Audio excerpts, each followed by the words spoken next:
We ready, Amy? Okay. Welcome, everyone, to the Pickens County Board of County Commissioners work session on Tuesday, February 23rd. I'm the Chair, Kelly McNicholas Curry. Joining me in the room is our newest commissioner, Francie Jacover, and Vice Chair Patty Clapper, and Terry Anderson helping us on Zoom. And the commissioners joining us from home are Greg Poshman and Steve Child. And our first order of business today is the Board of Social Services. So I will request a motion from the board to convene a special session as the Social Services Board. So moved. Thank you, Patty. Greg, can I have a second? I'll second. Okay. So we have a motion by Patty and a second by Francie. All in favor? Aye. Please say aye. Aye? Aye. Aye. Okay, thank you. And so with that, I will welcome Nan Sundin, our Director of Human Services, to kick us off and introduce her team. Hi, Nan. Great. Thank you. Hi, everybody. I'm Nan Sundin, Human Services Director, and we're gonna, step back a little bit because this is Francie's first Board of Social Services meeting. So we want to walk you through as slowly as we can, Francie. We're going to use acronyms, and it might get overwhelming, and so please feel free to raise your hand or type in, what are you talking about? So by law, the Board of Social Services, which is the Board of County Commissioners, is responsible for reviewing the social service, and that's the same as human services. We call it human services in Pickens County, to review our expenditures and to review our payrolls. Payrolls are direct client benefits, so things like food assistance or Medicaid or those programs. So those are the only two requirements. Because we're home rule charter, we only come 4 times a year. There are some counties that go monthly, and for some counties, they go every 2 weeks. But because we're home rule charter and John oversees our budget and there's authority that you've given him, we do come to you quarterly to do the very thing, which is to give you a review of our expenditures, our client payrolls, and then we use the opportunity to give you updates about social services, human services, so that you all have some familiarity of what's going on, especially for those of you who go to CCI or are on state calls and you might hear some things. This is our fourth quarter 2020 presentation. So we usually come in about a month and a half after the quarter ends. It takes us that long for the books to close.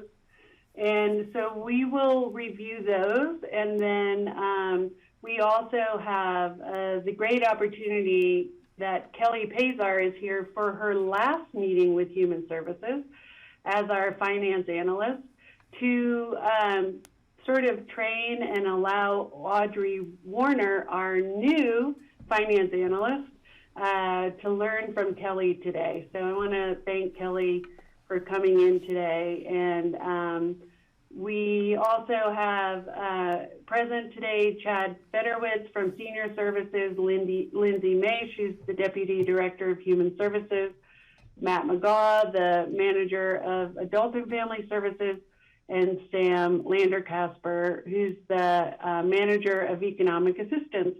And a little bit later, we're excited to introduce you to TJ Bolt, our new Veterans Officer. So I'll just start, and then we'll see. I'm going to share my screen if I can do this correctly. Here it is. We'd like to. Do you see the screen? Are you guys watching it? The PowerPoint? Yes. Mm-hmm. Yeah. Okay. Thank you.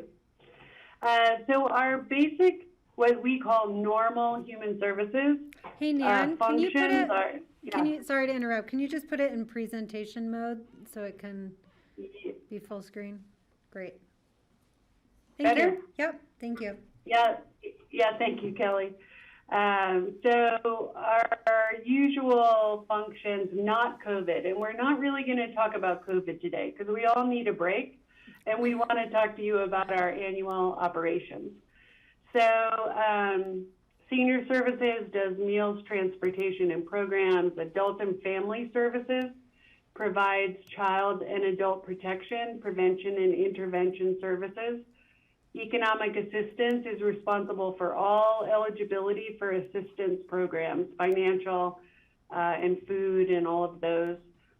Veteran Services provides assistance with claims and resources. And then the final piece that we have that many counties don't, and we're so fortunate, is we have the Healthy Community Fund that allows us to provide $3 million to support the social safety net.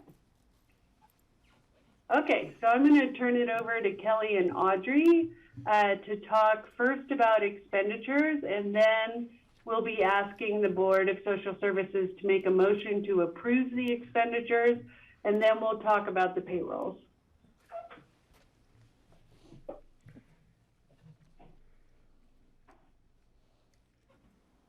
Hi, thanks. 1 minute, please. I have to bring up my presentation. Do you need me to, are you looking at the screen, Kelly? Do you need me to step out of presenting? No, you're good. Okay.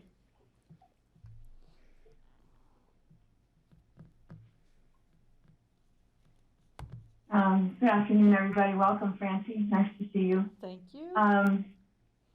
I am going to be presenting to you the fourth quarter budget review and expenditure reporting, starting with the budget versus actuals for the whole year, and then moving on to our expenditures by quarter. A reminder, and might be new to Francie, this update covers our fiscal year, the county's 2020 calendar year budget, which is our fiscal year. And the program allocations that we receive from the state follow the state fiscal year, which is July 1st through June 30th. So we're currently in the state fiscal year 2021, which will end in June. And a reminder that when the state closed out in June 2020, there was additional funding available. There was CARES funding given, and all of our programs were fully covered at that time, even though we were overexpended. And this will explain why if you look in the right column, that our revenue percentages are high in most of our programs, because we received additional funding today. I want to start with looking at the bottom of the chart, towards the bottom, total programs. You'll see that for the year we budgeted possibly with budget supplementals as well included in there, that we would end the year with a deficit of $935,000. But the actuals came in at $437,000 deficit, which is a savings of almost $500,000. So we did really well. And then any questions so far? I will jump up to explain a few of the things under the programs. So the first program listed in the upper right, you see admin and economic assistance. And there was a huge jump in SNAP and Medicaid programs with COVID. Sorry, Nan, got to get it in there sometime. During the second and third quarter. And the fourth quarter, though, has returned a little closer to our pre-pandemic level. Overall, we had additional staff hired, so there was some temporary staff. We had some additional expenses there, and our permanent staff overtime due to the COVID-19 response. Something that's not included in these numbers, just as a reminder, was all of the economic assistance payments that we made and provided to the community back in the spring and summer. None of that is included here in that line. Moving down to TANF, At the state fiscal year 20 year end back in June, we did purchase additional allocations from other counties. And we did also receive additional grant funds. Economic assistance payments that were made, all of the additional payments that were made because of the pandemic, the TANF-related, TANF-eligible clients is included in those numbers. And the last one I wanted to call out was childcare. So if you look at childcare, we're underspent. We're at 80% at the end of the year, and that's because, again, due to the pandemic, a number of childcare facilities were closed down in the spring, summer, until they started opening up, so that's why that's low. And that's all I had to report out on the budget versus actuals. Any questions so far? Greg? Greg? Yeah, hi, everybody. Hi, Hi. Kelly. Nice to Hi. see everyone. You all look very familiar to me. I think I know you all. Kelly or Nan, I'm just thinking, I don't know if Francie's up to speed on the TANF situation, which I've always found kind of complicated, where we can actually buy funds from other counties. And I don't know if this is the right time to explain that, but I can always hear it again, and maybe Francie would as well.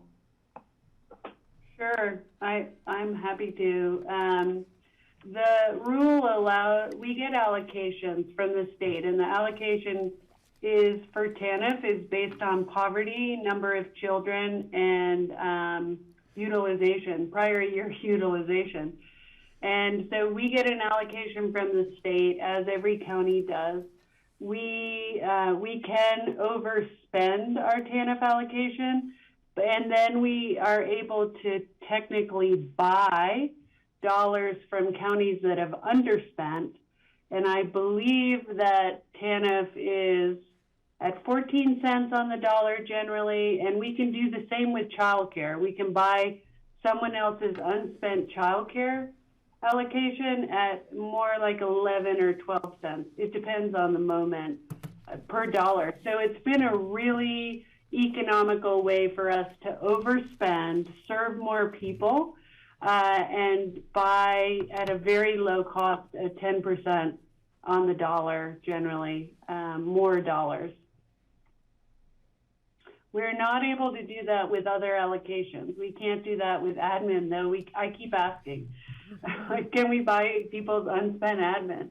And we can't do that with child welfare, but in closeout, we're also able to apply for, we can apply for unspent funds, but it's a different process, and it doesn't cost us anything if we do receive some of them.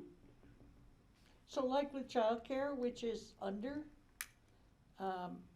we have the opportunity to sell that to another county, but then also, Yes. Can we save it and spend it the next year?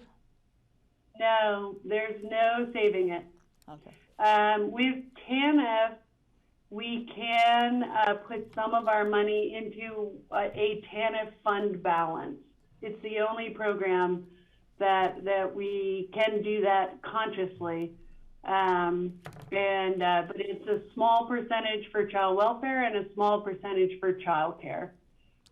And then would the, 21% underspent is pretty significant. Will that affect what will be allocated in the next year? Sometimes it does. It takes 2 or 3 years of underspending to see an adjustment in our allocation. We have seen that in adult protection. So we got a reduction in adult protection because our caseload has been smaller, but it was smaller for a number of years in a row. Okay, Steve? thanks, Nan. Oh, thank you. Steve, I think you have some questions? Yes, Nan, there have always been dollars, we've always been able to buy dollars from other counties. This year, above all, might be a year when all the counties spend all their money and there wouldn't be any dollars to buy from other Right. teams. Has that ever happened, and what would happen if we are way overspent and we can't buy from other counties? Yeah, that's a good question. So we also have a protected human services fund balance. So at the end of the calendar year, if we are underspent throughout our whole budget, that money is protected and it gets saved in a human services fund balance. It can't go back to the general fund. So we have a healthy fund balance, and that is our cushion in the event that there's a dramatic change in our expenditures or in state allocation or something changes. I have not seen, I guess it has happened, we've had to use the fund balance, but mostly we have not. We've been really good about budgeting and finding other funding to cover our over expenditures.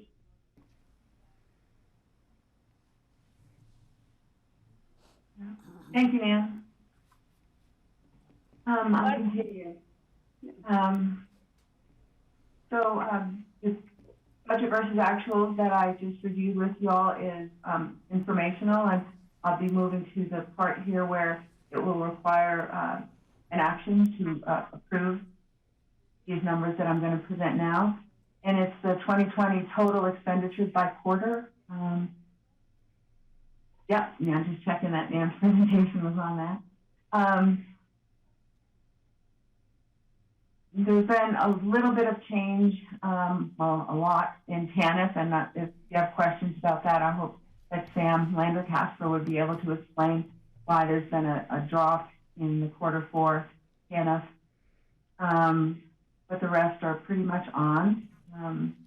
I think you've had time to review this. You received the packet already. Are there any specific questions on our total expenditures? So this chart will be different than the one below it that you'll see Sam present, because these numbers include all direct client benefits, which Sam's is going to show, but it also includes administrative costs and overhead, and could be net of recoveries that we've received. So it'll be a little different than Sam's, which will also be approving. Okay, are there any questions on the expenditures?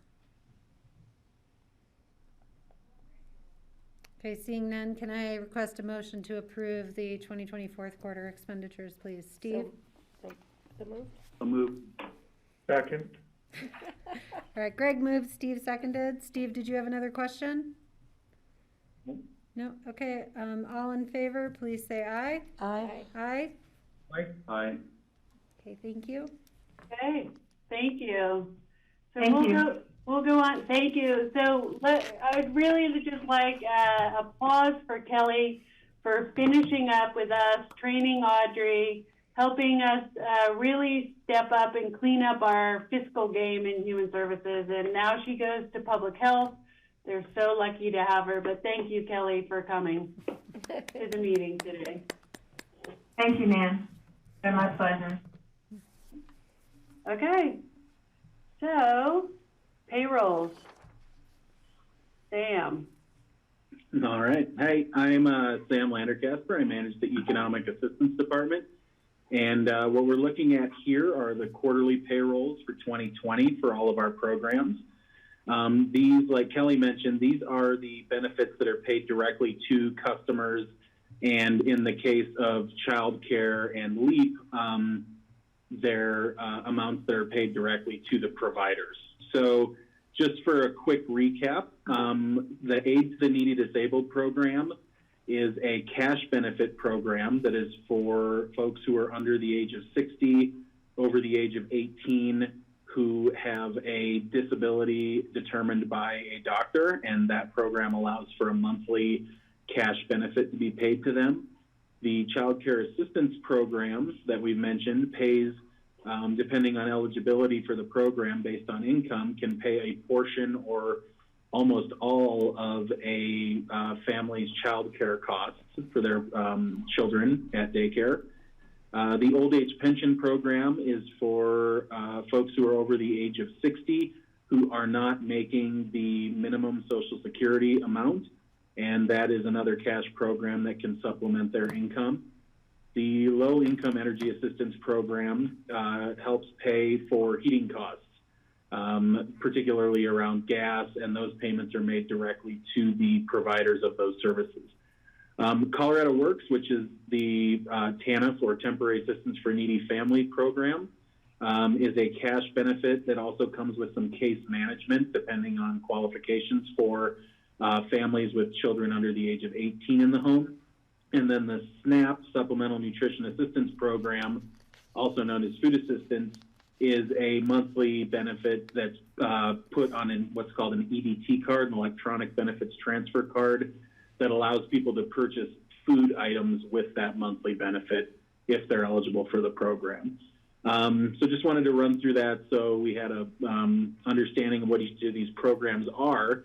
And as we're looking at the quarterly payments this year, or payrolls this year, there's just a few trends that we wanted to call out just to kind of explain what was going on there. If you look at the Child Care Assistance Program, you'll see that the expenditures have fluctuated a lot throughout 2020. That had a lot to do with certain providers either being closed down due to the shutdown earlier in the year, or throughout the year as a result of quarantines and isolations and exposures to COVID. So we've seen a lot more fluctuation this year than we typically do, and as we mentioned, we are a little underspent at the end of the year. We're hoping to see that turn around moving forward. Sam, if I could just add to Kelly's question, one of the reasons why we're underspent in childcare is we got a big increase this year in our allocation because our utilization has been up. So not so worried about underspending, just because, you know, it's like there's a lag time in the allocation adjusting to what we've been spending. So we're actually in a good position. The allocation exactly followed our understanding of the model and why we keep overspending, because eventually the allocation catches up. So I have a question about that. This is. Were there fewer clients in the CCAP childcare program this year, or is this related to the number of days for closures? That's it. It was related to the number of days. We didn't see either an increase or a drop-off in the number of children enrolled in the program. We had a little bit of churn within the caseload, depending on industries that were closing down and open, but for the most part, our caseload stayed fairly level throughout the entire year. Thanks, and Sam. a reminder that we chose by policy to pay for those child spots even though the providers were closed through the summer. Just to make sure that children did not lose their spot. Right, and that's what you'll see reflected in Q2. Sorry, where did that go? Sorry, Sam. Okay. In Q2, when we were actually paying all authorized days, that was in March, early on when there was the complete shutdown, and we adjusted the policy to pay all authorized days of care to really help support our child care providers in the area. And then once things opened back up, you see the big dip in Q3, where we had a lot of trepidation. Some folks weren't really interested in sending their children back to the child care providers. We also had some shutdowns, and I think that's where you see that dip. And then we see it level out a little bit in Q4, which is a little closer to what our typical spending is for the program. We also, you'll see that LEAP, the Low-Income Energy Assistance Program, was very heavily utilized in Q2. Even throughout the year, we're a lot higher than usual because they extended the window for folks to apply for that program. Typically, it's from November through April, and they extended it all the way through September. So people were able to enroll in that program throughout the year, and we just saw that as people were going on and off of employment, they were able to access those benefits. So we were really happy to see that money going out to help offset those utility costs, especially the heating costs in the winter and early spring. We also see that the Colorado Works program, the spending there peaked in Q2, and then by Q4, you see a pretty significant drop off to $316. The program has two aspects of how folks receive assistance. One is called basic cash assistance, and that is for very low income families, and it provides them with a monthly amount that they receive in cash. The other program, which we were using more heavily early on in the year, is called the diversion program, and the eligibility requirements for that are much different. That maximum household income is $75,000. So a lot more people are eligible for that, and that program is geared towards responding to emergency and disaster situations to help stabilize those families. So we saw a higher uptake in that area of the program early on in the pandemic, and then as a lot of our community partners took on some of those emergency assistance benefits, that dropped off. And then finally, we see that the SNAP, the Supplemental Nutrition Assistance Program, issuance continues to be about 50% higher than usual. You'll see we really peaked in Q2 and Q3, and that represents the 6 months of the initial eligibility period. So in March, when folks were laid off, a lot of people were able to apply for SNAP. We saw a 600% increase in our applications and a more than 100% increase in our caseload, resulting in a lot more benefits going out, which we can see the comparison from year to year in the next slide. Let's see. Yep, there we go. So now this is just showing our year to date. We just wanted to put that in for comparison, especially with 2020 being so different. The main thing that we're seeing a difference in, like I mentioned, is the LEAP program, as well as the Colorado Works, and then the food assistance. So as you can see, our issuance had dipped in 2019, but with 2020, we've gone, 20-30% higher than our usual issuance. Are there any questions around any of that information?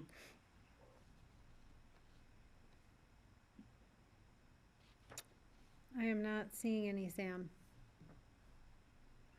So we could use a motion to approve the Q4 payrolls. So moved. Patty, thank you. Second? Thank you, Steve. And any discussion or questions from the board? Seeing none, all in favor, please say aye. Aye. Aye. Aye? Aye. Thank you. Thanks, Sam. Great. Yeah, thank you. So usually our format is we like to talk about policy changes and program changes and then any updates. In our Q4 report, we really like to use the time to give you some data about caseloads. So we're just going to go department by department and have people present data, and then also if there are any policy or program updates that you would have found in your memo. So Matt, you want to start? Sure. Hello, my name is Matt McGaugh, and I manage our adult and family services. What we have here in our with these two graphs is just some workload data. The one on top represents our child welfare workload. And so if you look at the two, we compared the 2 years because there was quite a drastic difference in child welfare across the state. I believe it was about a 27% reduction in the amount of referrals since the onset of COVID. And we know that wasn't because there was a decrease in maltreatment. It was more because the children weren't in school and they weren't being seen. And so it was quite a drastic difference in the workload.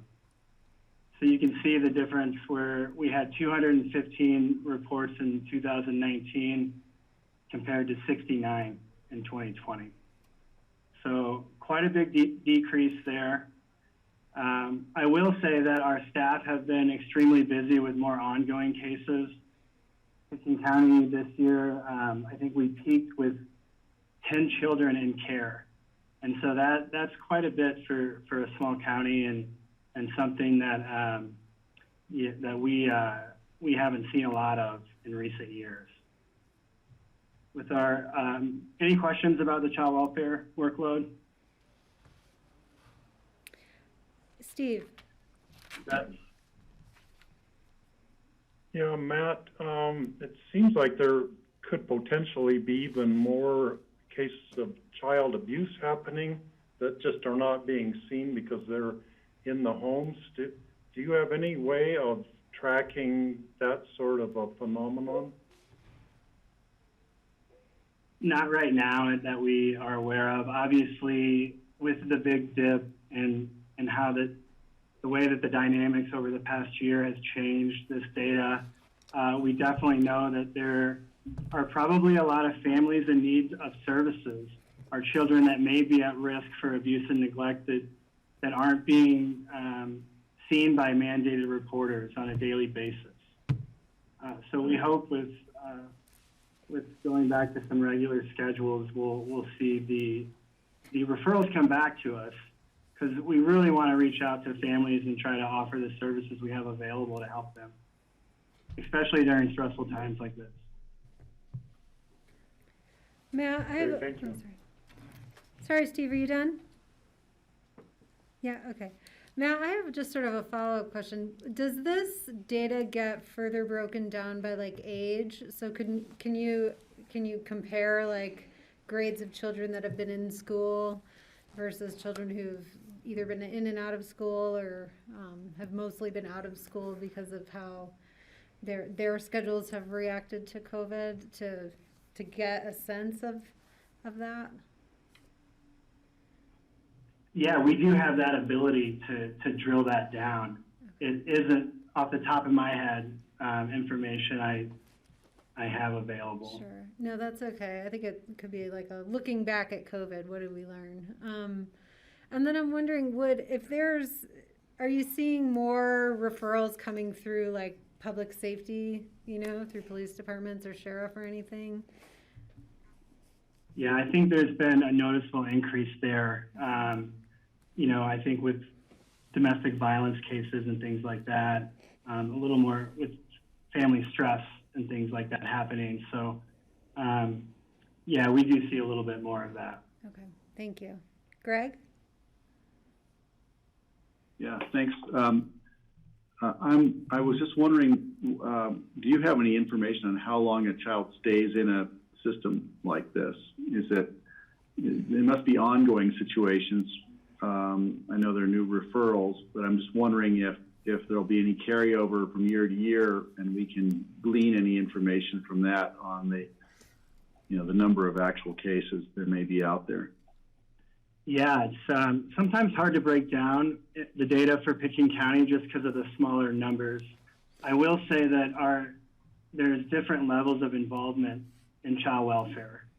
So a referral is just a report of maltreatment, child abuse or neglect, and an assessment is where we actually accept the referral to look at and do a safety assessment with the family. And so the ones that we screen out, we will offer them prevention services that are completely optional for the family to participate in. When we screen them in, we're required by law at that point to complete an assessment with the family, and that is an involvement that would only last up to 60 days. If we do anything past that, it's really what we call an ongoing case. So we do that sometimes with a court-involved case, or most of the time we do voluntary cases with families and do case management to set up treatment plans and services to help them with whatever issues that they want to work on that are related to child safety issues. And as far as the time frame, obviously with children in care and length of cases, those are things that we would want to look at and really have as short amount of as involvement as possible with families, so that the government is involved with their life and they don't have child welfare there. The idea is to support them so that there's not us involved. Okay, I'm not seeing any other questions. Okay, thank you. To move to the adult protection, obviously, Nan mentioned that we've had lower numbers in recent years. That's impacted our allocation. I would say that we have about a designated caseworker at 50% for our adult protection caseload. With that, we do have a case management program that we offer adults 60 and over if they need some case management and support that don't meet adult protection criteria. And so here our workload over the last 2 years has been pretty steady, not a huge impact from COVID. As far How as do you updates, get those? I think Francie has a Yeah. question Was there a for question? you. Sorry, how do those come to you usually? These will come from a variety of sources. There are new laws now, I think, since 2018, where there's mandated reporters for adult protection. So that would include law enforcement, anyone, caretakers that work in facilities or go into homes, a lot of medical providers. Those are the main sources we'll get reports for adult protection. A lot of family members will make reports as well. And with these, it's a little different, you know, in trying to really engage our adults and working with a caseworker or maybe accepting some services or getting connected to resources. It's really trying to build trust with them and let them know that, you know, we're there to try to help them. Any other questions on that? Not seeing any. Okay, thank you. Briefly, just a few things with our policies and some updates. The first bullet point there, it's safe care. Really what that is we as a department will be working with local hospitals to develop protocols and procedures around how we would respond to infants that are born substance exposed. And so really the idea is there to have, is to strengthen a coordinated plan to help families work through those issues and to make sure that newborns are safe. We know that those can be the highest rates of infant fatalities and child fatalities in homes is where there's substance use in young children. So there's an emphasis on developing a policy and we haven't completed this yet. It's something that we're working with our local hospitals to set up and get a policy in place.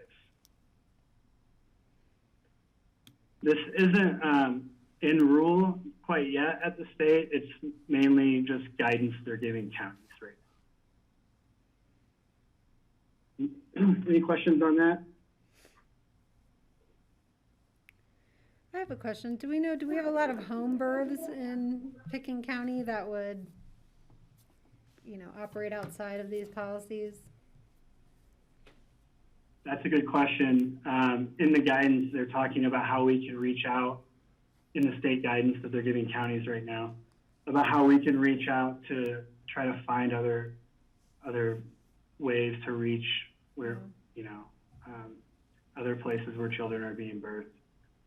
So, Or I wonder, is there an opportunity to bring in, you know, the health clinics or the obstetricians who might see patients prior? Would just be a suggestion. Or midwives. Midwives, yep. It is part of the guidance at this point to reach out to those providers. Okay. I think they wanted to prioritize with hospitals and then move to the other agencies involved there. Sure. Thank you.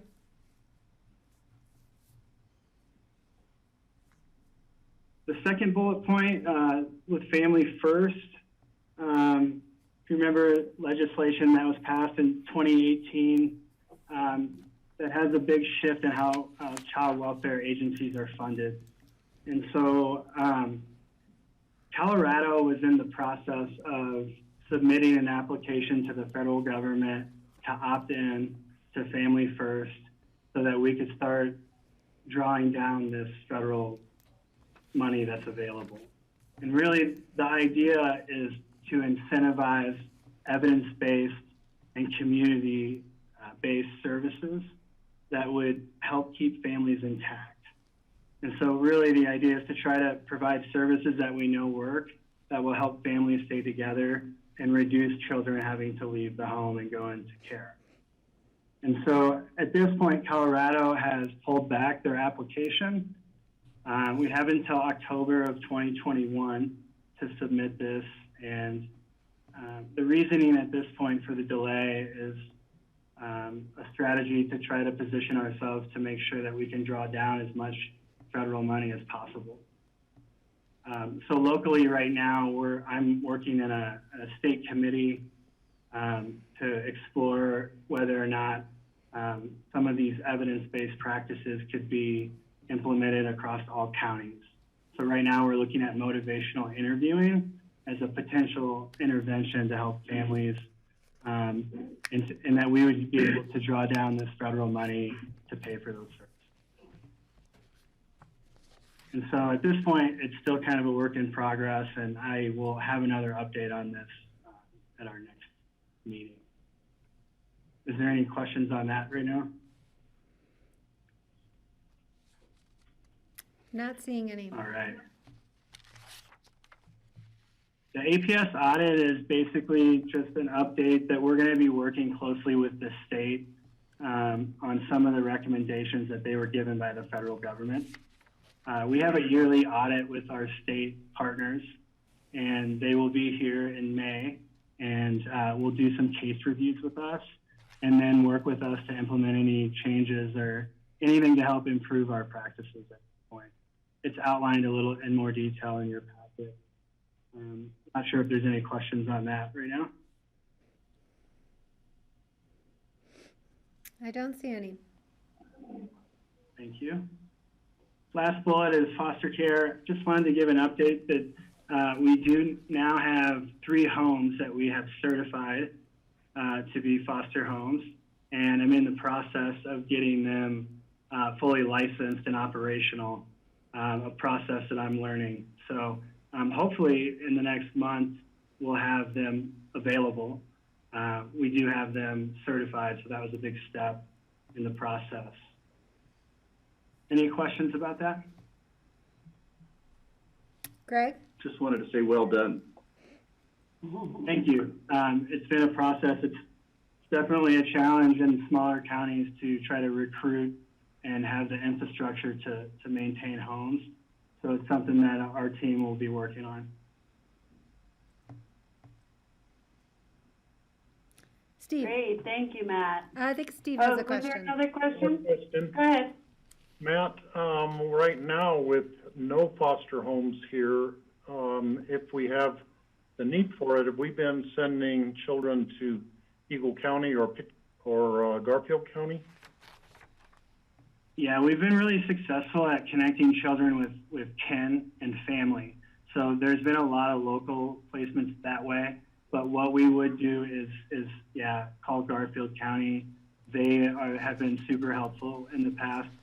And then also there's child placement agencies that we can contact. That typically means Grand Junction, though.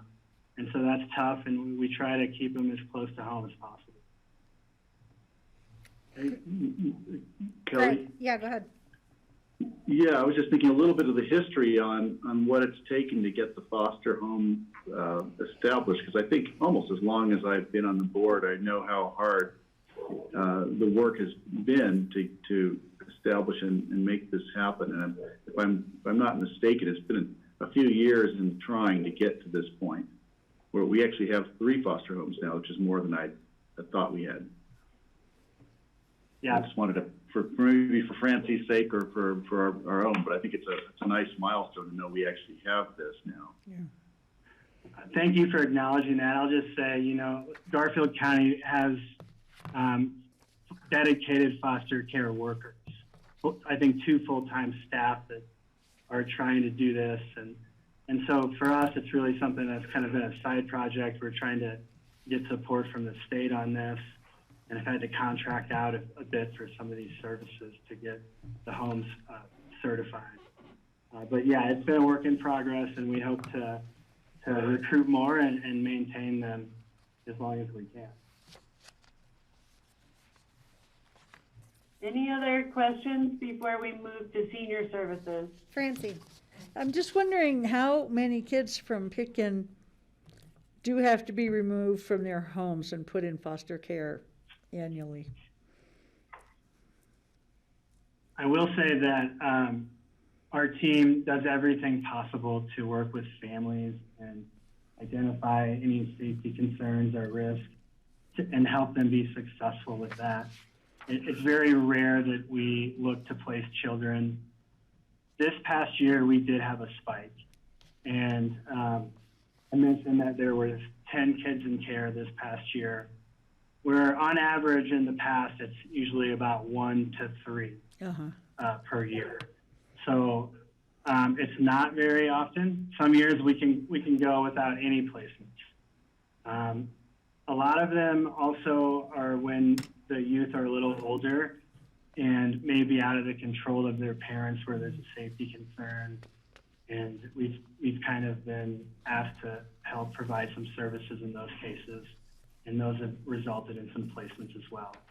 But to answer your question, it's going to be a handful a year or less. And we really try to only do that when it's absolutely needed for child safety. Yeah, that's awesome. Do you have the statistic of how many of those kids come back to their families? Yes, we do. You know, the reunification percentage for us has typically been 100% each year. We're usually doing that. But in this case, this year, there will be some outcomes where there could be guardianships or adoptions. So the reunification rate this year may look different. We just still have some ongoing cases at this point. Thank you.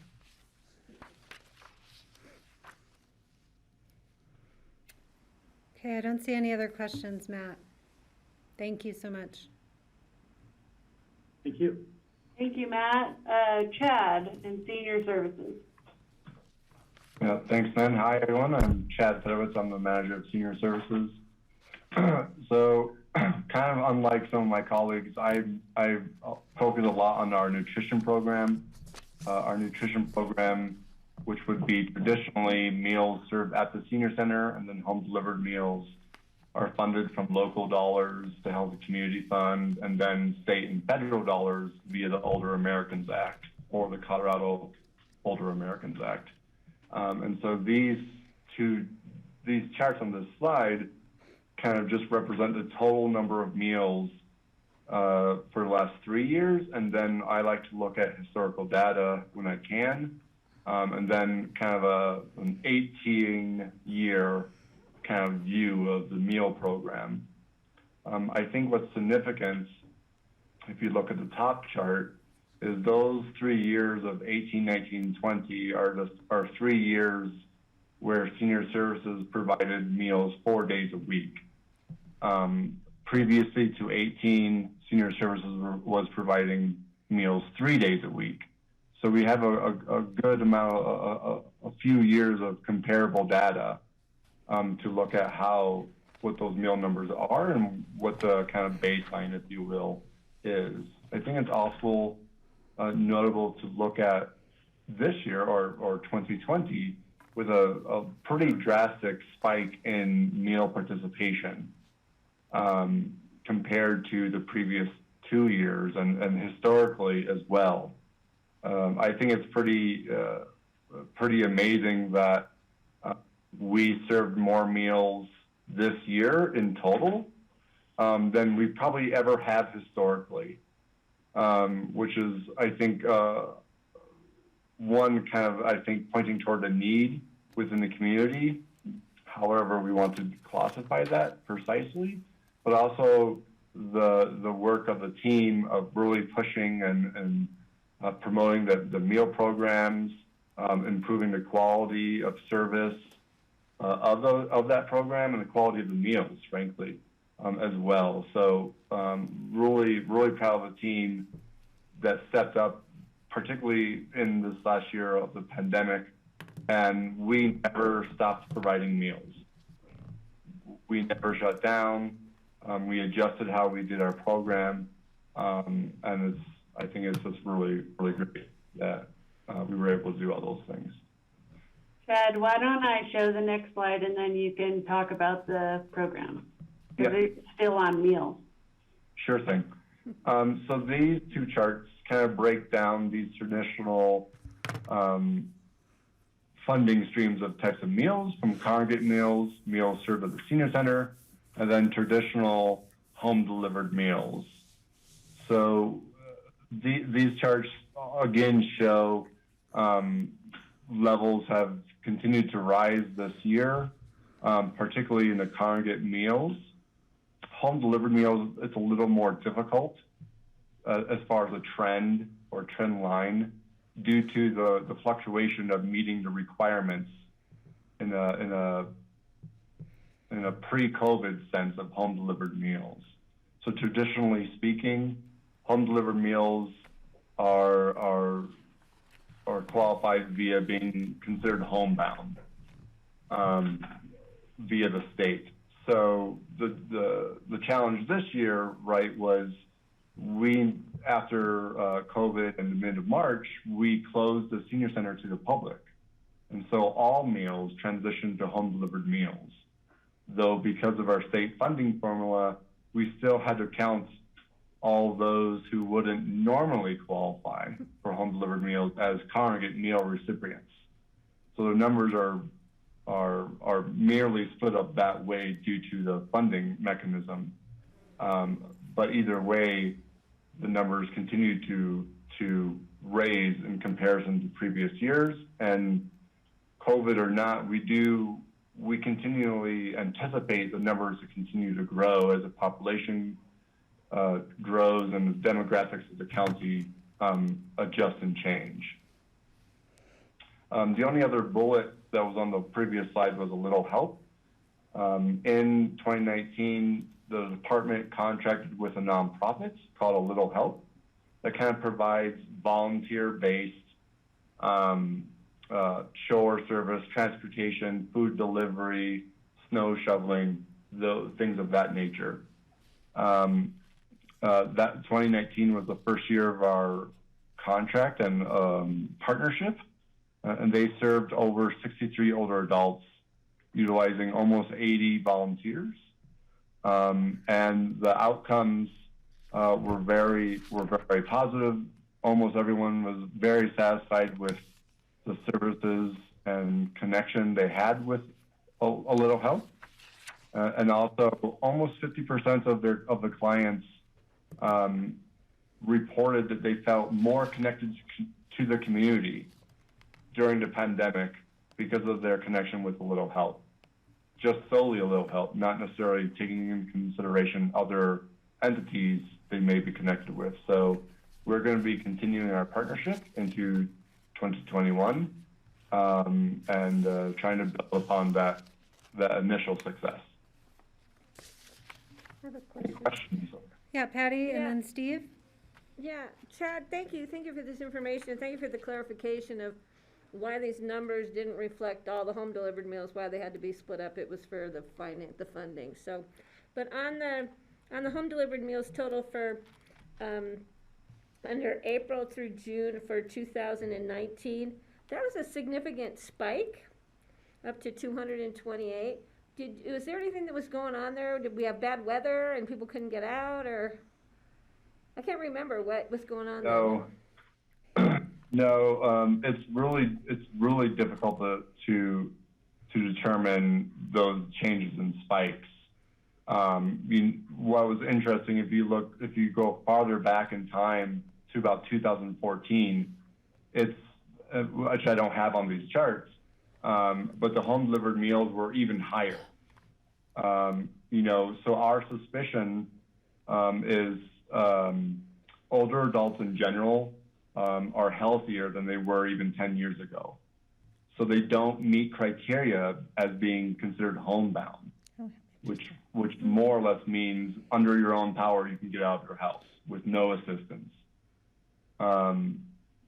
So and some of the clarity around the states, even around how one qualifies or how is one determined to be homebound.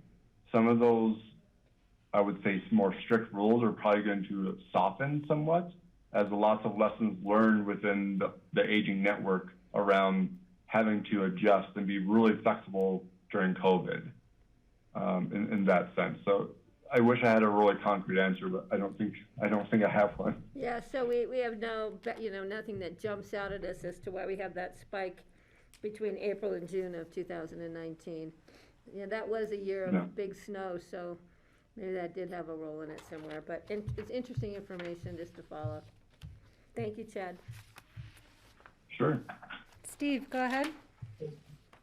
Chad, my question has to do with a little help. I had volunteered previously, and now with the pandemic, I have avoided doing anything like that, both for my safety and for the safety of the people I would supposedly be helping if I went to help them. You don't want to be there to help them and give them a virus that they don't want. Sure. What has been the operating procedure for having people go to someone's house and, giving them help during the pandemic? Here's a great question, and I can kind of give a brief overview. So in the initial probably months, Little Help suspended all their kind of in-home or location-based services. They went to solely assisting with meal delivery and kind of reassurance wellness calls. After some time, when the CDC and the state of Colorado came out with some guidance around some of those types of services, then A Little Help adopted and wrote their own policies and procedures around contact, around safety of volunteers and the older adults, and still minimized, if not completely suspended, those kind of in-home services, mainly staying focused on the meal delivery, the assurance calls, though they did eventually bring back assistance with transportation, similar to what Senior Services does with the senior van, but taking precautions as guidance from CDC around those types of different issues became available. I don't know if that helps. Okay, so it is getting more back. I mean, hopefully by this summer we can get back to more what A Little Help used to do, a lot of going to do yard work or washing windows or things right at the person's home. Exactly. Okay, any other questions for Chad about these? Nope, I'm not seeing any. Okay. Thank you, Chad. Sam. Nice to see you. Thank you, Chad. Hi again. So we have a couple of things we're going to talk about here, some policy changes, but first I'd like to just go over some of the graphs we're showing around our caseload information. These first two graphs are showing both, the first graph is showing our applications for the Economic Assistance Program, both in 2020 and 2019. 2020 is the blue line. And as I mentioned earlier, we saw, depending on program, about a 600% increase in applications. That was particularly around the SNAP program. And then as you can see, as the year moves on, we start to level out and kind of get a little bit more in line with what we normally see. The second chart is showing what we've created a metric called churn. So this shows our monthly caseload churn. We developed this before the pandemic to really look at what time of year we were seeing people coming on and going off of these programs and looking for correlations to our seasonal economy and trying to look at ways in which we could kind of level that out. Just wanted to include that, particularly around the SNAP program. As you can see, in March, April, and May, there was a large number of folks going onto that program all of a sudden, obviously, when the shutdown occurred. And then you see the correlating drop about 6 months later in October when redeterminations happened. For the SNAP program, every 6 months you have what's called a redetermination to see if you're still eligible for the program. And these folks, you'll see we dropped about 25% in October, but you can see we had about a 75% jump in April. So that's where we see that we're still at about 50% higher than usual on the SNAP caseload. Do you want to look at your the caseload jumps and then go back to, okay. Yeah, that'd be great. Thanks, Nan. Okay. So this chart we just wanted to include so that folks could kind of see what types of programs the applications were made up of by month. Just thought it was a good illustration of, particularly in April, how high the SNAP caseloads were, and just really speaks towards what kind of impact food insecurity has, especially when we see things like these pandemics where folks are getting, out of work. And, there was a lot of assistance going around, particularly around providing rent relief. So I think we see a lot of the need for food, assistance with food being shown there in April. So Sam, speaking of that, we can go back. Sorry, could you just define the bars? I'm not sure I'm associating the initials with the right program. Yeah, like AFCW, yeah. Yep, absolutely. Sorry for that. So adult financial, that means either the old age pension or aid for the needy disabled programs. CW is the Colorado Works program. Expedited food assistance, so EXPFA, that is when folks apply for the SNAP program or food assistance program, if they have less income than their monthly expenses, that means that they're eligible for expedited food assistance, meaning we can get a benefit issued on their case in under 7 days. So with a typical SNAP application, we have up to 30 days to process it, even though it doesn't usually take us that long. But the expedite program is really to help those folks whose expenses are lower or their income is lower than their expenses. Fortunately for us, we typically are able to treat every case as if it's expedited. So we're usually screening those cases out within that 7-day window. And then FA is the food assistance or SNAP program, and MA is for medical assistance or the various Medicaid programs that we have. Thank you. No problem. Are there any other questions around any of that data that's showing there? Greg? Yeah, Sam, I was just thinking about the various other food assistance programs that we have that I'm sure that you are so tied in with. Is there a way we can get an idea of how comprehensive and how large those programs are, and how do they affect the way SNAP works? For instance, like if you get into one, can you get into both? Is one of them up, supplementing the other and maybe changing the graphs that we would see from changing these graphs? I just know you've got the other food assistance programs, and I'm wondering how they tie in and how can we understand those? Yeah, I think this is a great opportunity to kind of link to. As you'll see, we have both the policy changes around the SNAP program listed here, as well as kind of the food security efforts that we're looking at. So I think the best way to set the stage for this conversation is the SNAP program is a federal program that has eligibility guidelines that are universal across all 50 states for the most part. Alaska and Hawaii have slightly higher income limits. And what we find in particularly Colorado and Pickens County is that the federal poverty levels are incredibly low for our cost of living here. So they're far below what we like to look at as the self-sufficiency standard. So the SNAP program is a great supplement for folks whose income is quite low and they're not meeting their needs.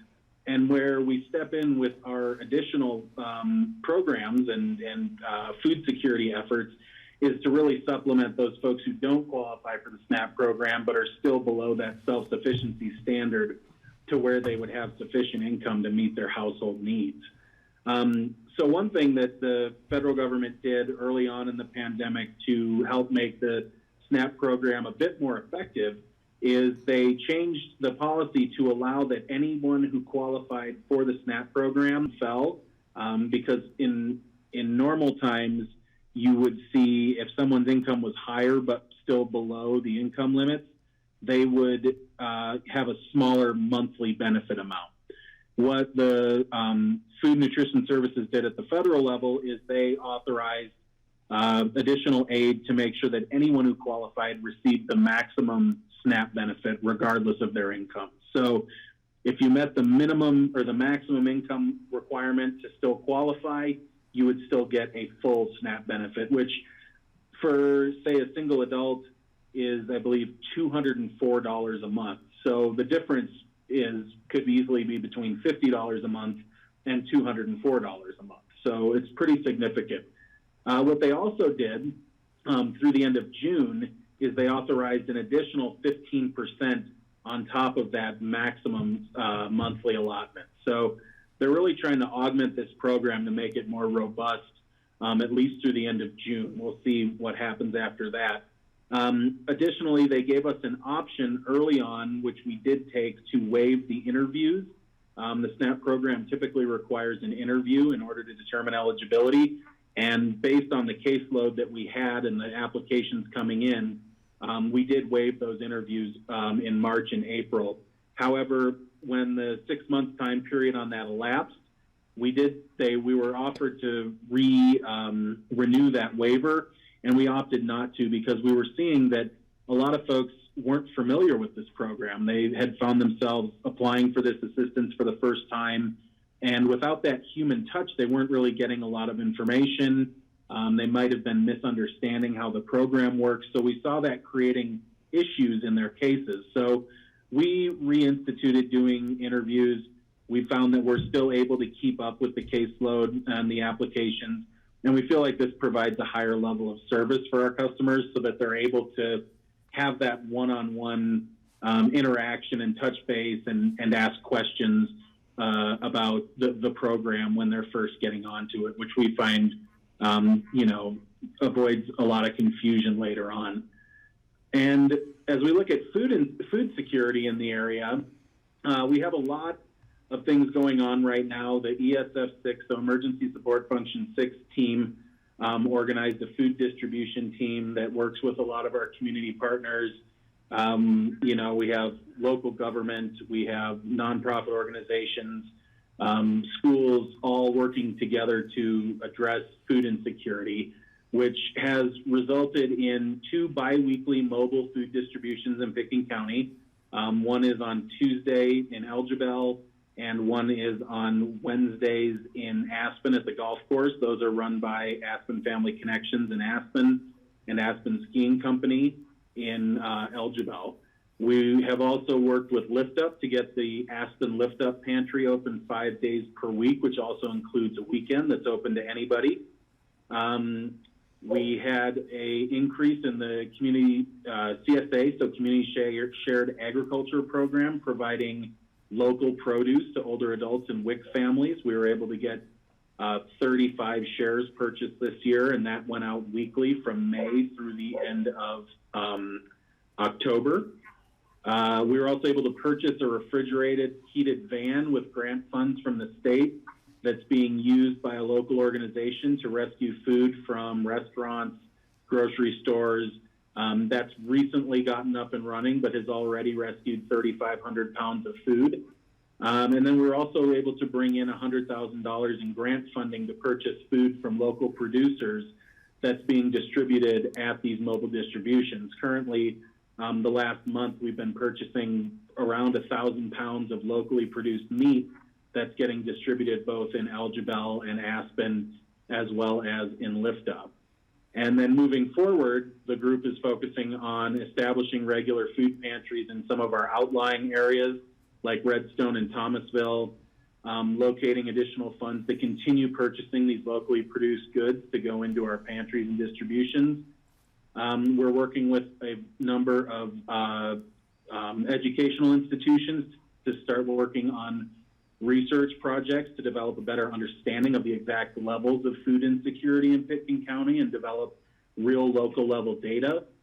We're also looking at a strategic planning process for this food distribution group to develop goals over the next 3 to 5 years to really try to eradicate food insecurity. And we are working on a community free fridge program that basically is refrigerators placed in areas throughout the community that are stocked with food items from the store that are free to whomever needs them.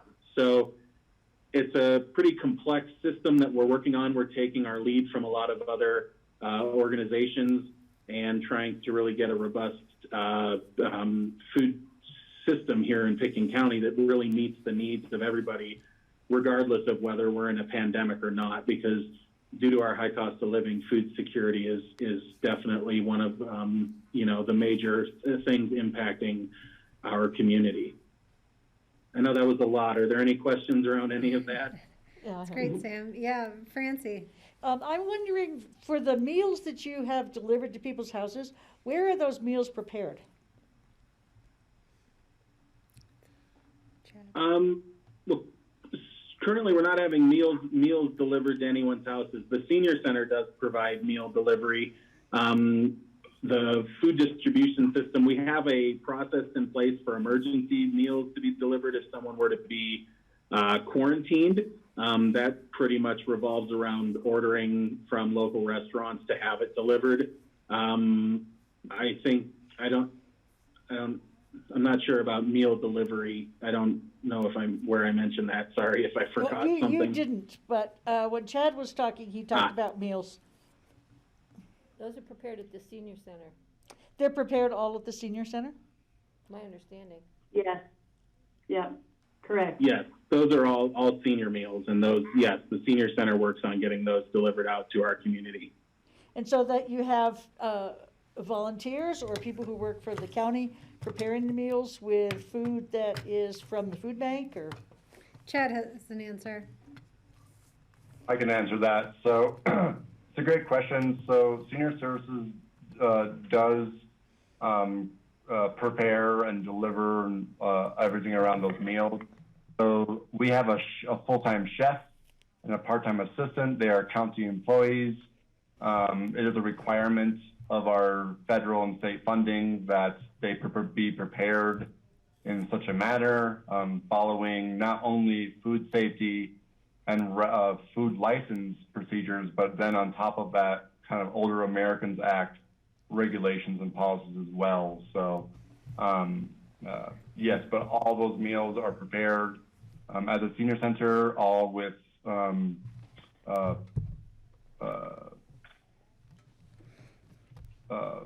food or resources following the state's guidelines of how we purchase that food, where we purchase that food, etc.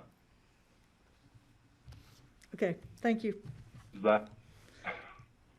We'll have to get you a visit to the senior center, Francie, so you Yeah. can see it in action. It's magnificent.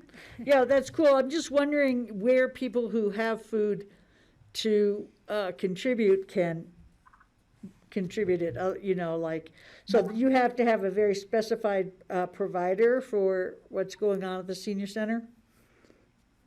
Yeah, we are not allowed to accept any donated food.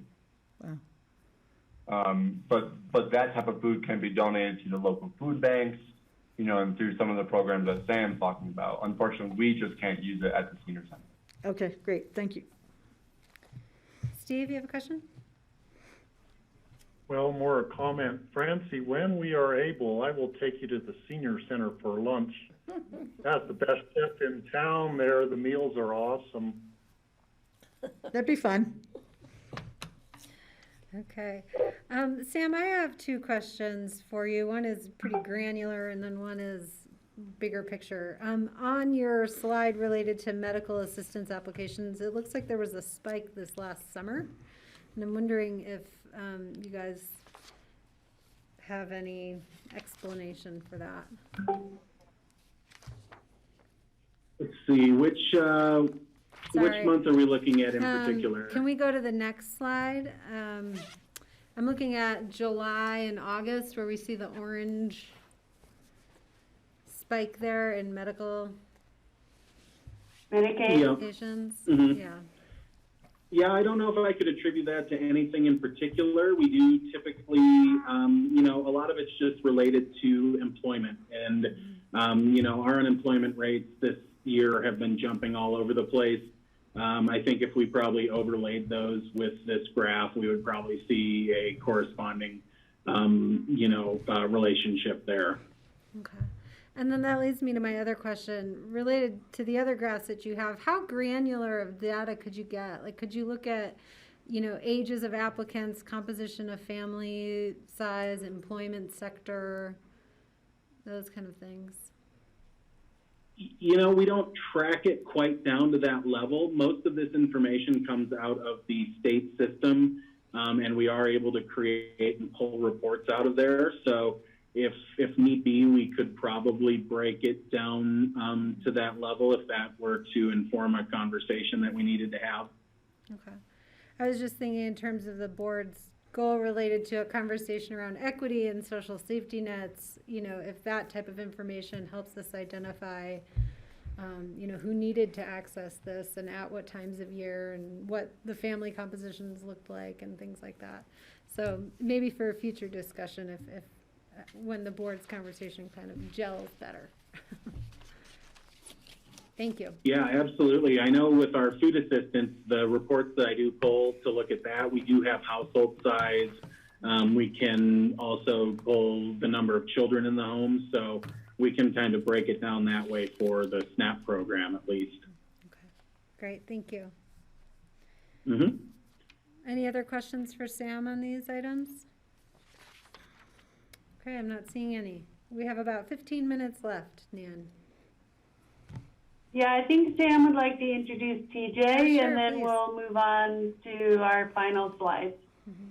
Yep, that would be great. So I just like TJ's on. He's gonna just speak a little bit about his background and the work he's been doing. I just like to say that we're really happy to have him on board, and he's been doing a great job getting up and running and interacting with our veterans and meeting new veteran populations we hadn't really engaged with in the past. So we're happy to have him on board. TJ, you want to say hi? Absolutely. Thanks, Sam. Yeah, so my name is TJ. I was stationed on Fort Hood between 2015 and 2018, deployed to Korea. I'm still currently serving the National Guard, so that's a really cool aspect that it brings to the table. I think I started working in the very beginning of September. Sam and I have been working very closely together on creating a more cohesive environment for veterans to step up and work together to get less work on the VA and more inclusive within the county itself. We're also working on bringing in the Western Salt Veterans Coalition more and bringing in a lot of the Huts for Vets, Challenge Aspen, and bringing them all in together. So we have a really great group of younger veterans. We consider them Gulf War era veterans from, I believe it's 1991 till present, to bring them kind of out of the woodwork. But then also, still handle what we need to with the previous from 1991 veterans. So it's just a total change from what we've been trying to do. I think many of you are familiar with Coffee and Donuts. We're trying to make that more inclusive and a little bit more, I think Coffee and Donuts is a little not enough. So we're working on doing dinners, lunches, stuff like that, bringing everybody together. And I really look forward to having everybody show up in the meeting. So that would be great. Welcome. Thanks, TJ. Nice to meet you. Steve, and then I think Greg had a hand up. Hi, TJ. Good to see you again. I'm curious about your service in the Texas National Guard. Do you have to go to Texas every summer for a few weeks? Could you tell us about that? Yeah, absolutely. I actually go back and forth to Texas every month. So I spend 1 weekend a month in Texas, except for this last month because of the freezing cold temperatures and everything was shut down. But yes, I travel back and forth every month, and then once a year I travel actually to, most of the time, Eastern Europe to do large NATO force training for a couple of weeks. So it's a little bit of a juggle. That's exciting. You get to travel. Some of us don't get to do that. Yeah, I don't know. It's in between free vacation and forced vacation, so whichever one sounds better. Greg, did you have your hand up? Actually, I didn't. Thank you. TJ, great great to see you. Welcome. Really great to have you here. I'm gratified to hear you're already connected with Huts for Vets and you're getting involved with the veterans in the community. And I'm looking forward to hearing more. Thanks. Yeah, absolutely. As am I. Thank you, TJ, for being here. We're excited to have you on the team. So I'll keep going because we're almost done. And Nan, I realize I wonder if I had cut Sam off because he had a couple other policy things on his slide. So I just want to make sure we cover. They're in the memo. Okay. Sam, is there anything that you feel like you have to cover or any questions from? No, real quick, I would just plug the Medicaid open enrollment expansion because that's relevant to any, members of the public who are watching. Open enrollment typically ends at the end of December. This is when you can enroll for Medicaid coverage as well as plans that are subsidized by tax credits through the federal government. They've reopened that from February 15th through May 15th. So anybody who's needing help getting insurance who might have lost it due to unemployment, this is a great time. They would want to start by applying for Medicaid with our office. If I could also say, not necessarily people who are unemployed, but people who have lost jobs or who can't afford their employer-based insurance. For some people, that's become just unbearable with all the other costs that they have. And so this is a good time to enroll in the exchange, see if you're eligible for tax credits, and get insured. And don't let insurance be the thing that you let go of that you don't pick up. So important for everyone. Okay, thank you, Nan. Okay, Lindsay. There's what I'd say. We talked a lot about the Healthy Community Fund a couple weeks ago, so I'm not going to dive too deep. Just to tell you that we're executing contracts right now to get payments out to all of the recipients of the Healthy Community Fund. One somewhat new development after the City Council meeting last night is that City of Aspen hired consultants to work with them on their grant program, and it sounds like they're moving in a very similar direction as we are in terms of aligning outcomes, setting priorities based on community needs. So it's exciting. They have decided, we've always worked in tandem with them on their health and human services, and we just learned today that, last night, that they will be separating that process from ours, and that will give us some opportunity to talk about how to further partner with them in both of our changing worlds of grants right now. So it's exciting. It's kind of a new, it's uncharted territory for us, but it's exciting. So we're looking forward to that.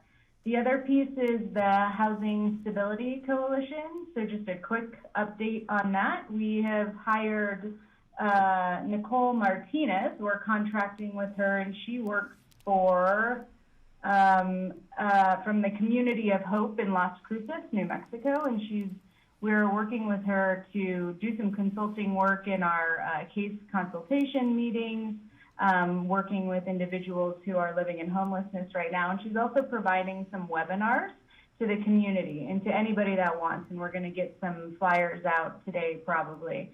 And it's really around the Housing First approach. And if you haven't heard of the Housing First approach, it's something that offers permanent affordable housing as quickly as possible for individuals and families who experience homelessness. And then it provides additional supportive services and connections to community-based supports to keep them in their housing. So it's really, the model is that you don't necessarily deal with like behaviors or substance use or things like that up front. You deal with housing, so thinking kind of along Maslow's hierarchy of needs and getting shelter, food and shelter into a person's life, and then you start looking at like mental illness or substance use and stuff. Its really intention is to build rapport up front by offering housing, and then working through some of the other things. So we're really lucky to have her. There's a webinar on Friday. We'll make sure you all get a flyer for that, and it's free for the whole community. We could, two things. One is we have had BOCC representation at our Housing Stability Coalition meetings, but with COVID, not in the past year. And just so you all know, people are asking, are the commissioners interested? Will they be participating? We have 2 city council people who do participate. So I know it's on your list and it's hard when there's so many demands, but if you all could keep that in mind moving forward. And then I just want to say with the city taking on their own grants, John knows, we've been trying to encourage them to do this for probably 5 or for however long John has been here, 10 years. We have, as a courtesy, managed their human services grants forever, really since I started 30 years.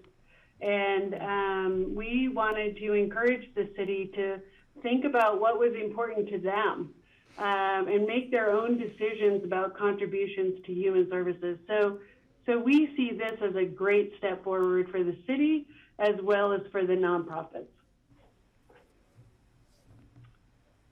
Okay,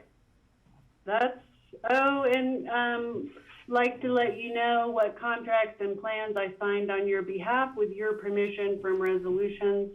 So we extended the intergovernmental agreement with Garfield County for the Northwest Regional Collaborative Shared Regional, that's a lot of regionals, I didn't notice that, eligibility technician. So that's where the 9 counties in the Northwest all pay Garfield County, and Garfield County has an eligibility technician who manages overflow for Medicaid applications, which is really helpful. We haven't used it that much this year, but in the years when we have used it, it's like insurance for us. Then I signed a 5th amendment to the IGA with Garfield County for the Community Services Block Grant. And just a reminder that all of these I signed with John's approval. And those funds pay for our outreach coordinator for food and Medicaid, food in particular. And then we also have to submit a core services plan around child welfare program. And so we submitted the second of a 3-year plan. Next year will be the 3rd year. It's every year we have to affirm how we're going to use that core allocation.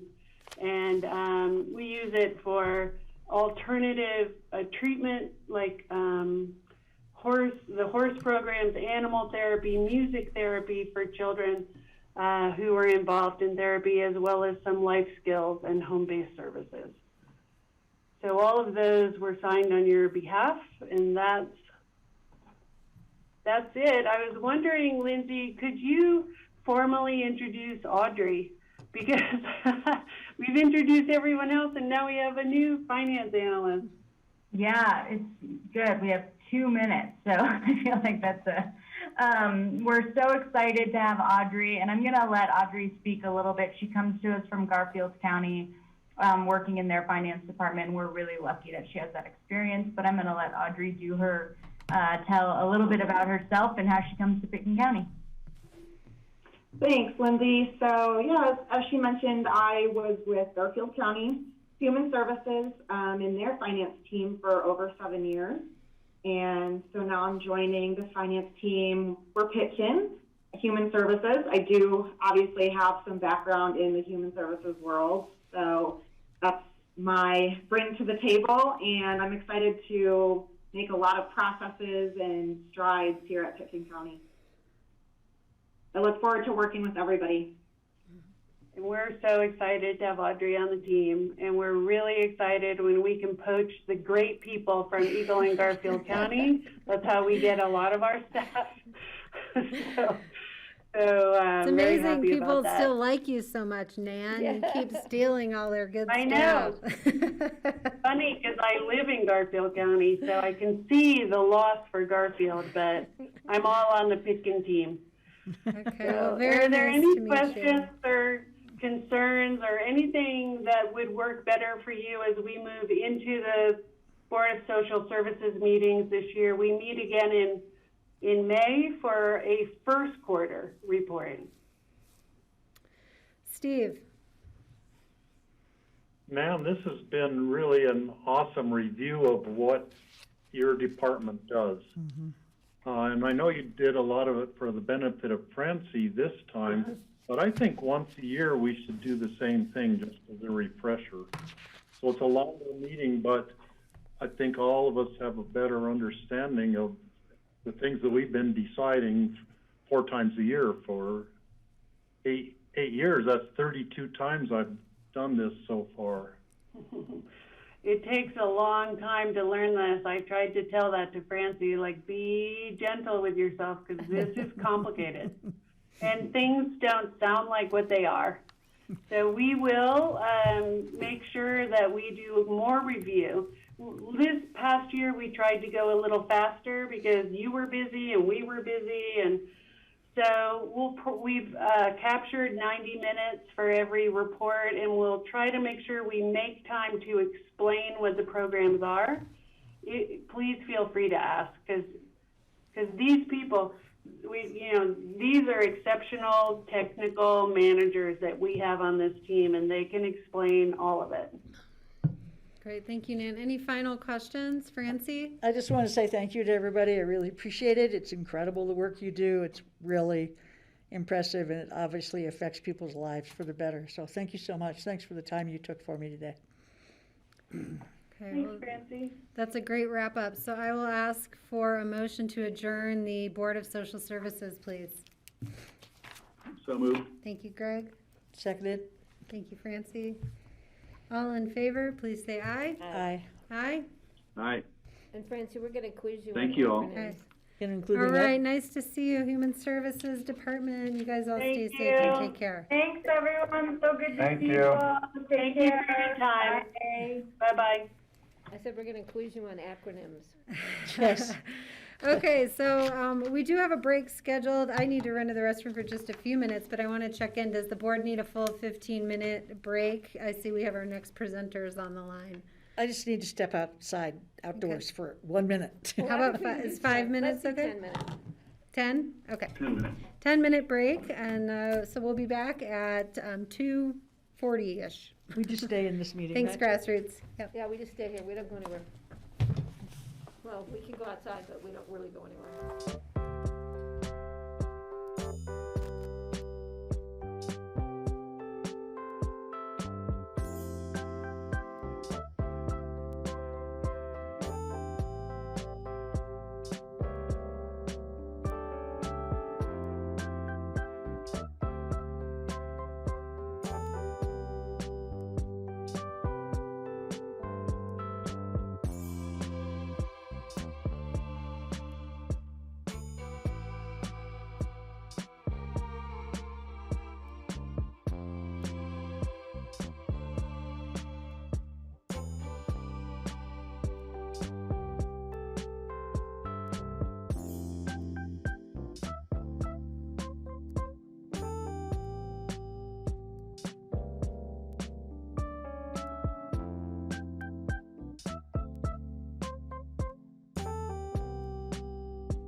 Okay, welcome back everyone to the Pickens County Board of County Commissioners work session on Tuesday, February 23rd.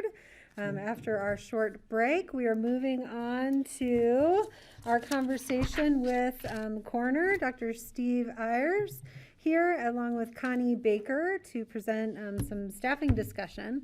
And so, Connie, I don't know if you want to kick this off or how you want to move forward here, but nice to see you. Sure, yeah, hi. Good afternoon, everyone. We have Dr. Ayers here, who has been the Pickens County coroner for quite some time and has provided a wonderful service that way. He would like to present a supplemental request, but wanted to come to you first in a work session. I know some of you are not very aware of just what's entailed in the coroner's department and how that's been operating. So he'll give you an overview and then go into some of the information in his request, and just to give some extra time for feedback, and then at the end ask your direction for bringing a supplemental request the following week on March 2nd. So I'll pass it over to Dr. Ayers and I'll let him introduce himself. Okay, hello everybody. So as I mentioned, I've met a lot of you, but to bring everyone up to date, I'll tell you a little bit myself, and then a little bit of a PowerPoint presentation about the coroner's office in general and Pickens County in specific, just to kind of get everybody up to speed. So I've been here for a long time. I came in the late 80s to work at Aspen Valley Hospital as an emergency physician. That's my main specialty, emergency medicine. And I quickly became the coroner because the coroner at the time was running against Bob Broaddus, and when he lost the election, he left town. Since we're home rule charter, the county commissioners look for the most qualified person. And while I was in Oklahoma for the couple of years I practiced before coming here, I was also a medical examiner for the state of Oklahoma doing death investigation. So it was kind of a good fit. And I've been the coroner pretty much since 1988, except for a 5-year stint in the 90s when I worked overseas and at some other hospitals here in the States, and then came back. And then as a deputy coroner, and then after the 2001 Gulfstream crash, the county commissioners asked me to take over the coroner's office again, so I did that starting in 2001. So I'm married. I have my wife and I joined families when my daughter was 11, who's now 24. She's overseas in grad school. I have 2 stepsons in college here in the state. And then we were that close to being empty nesters when we fostered 3-month and 14-month-old sisters, 11 months apart, a few years ago, and ended up adopting them. So we thought, well, we did it once, it was fun, let's do it again. So, but anyway, yeah, that's been quite the ride at my age. So to be changing diapers several times a day. I'm going to see if I can share my screen and then show you this little PowerPoint. And it worked earlier today when I tested it with Terry. So give me just a second. Can you still hear me okay? Yeah, we can hear you fine. We see a picture of your lovely daughters currently. Yeah, that's the girls. Kelly and Abigail. They're quite a trip. So I'll go through this pretty quickly. So basically, this is the statute that guides the coroner's office, and it's evolved in the last, starting about, I think, in about 2000.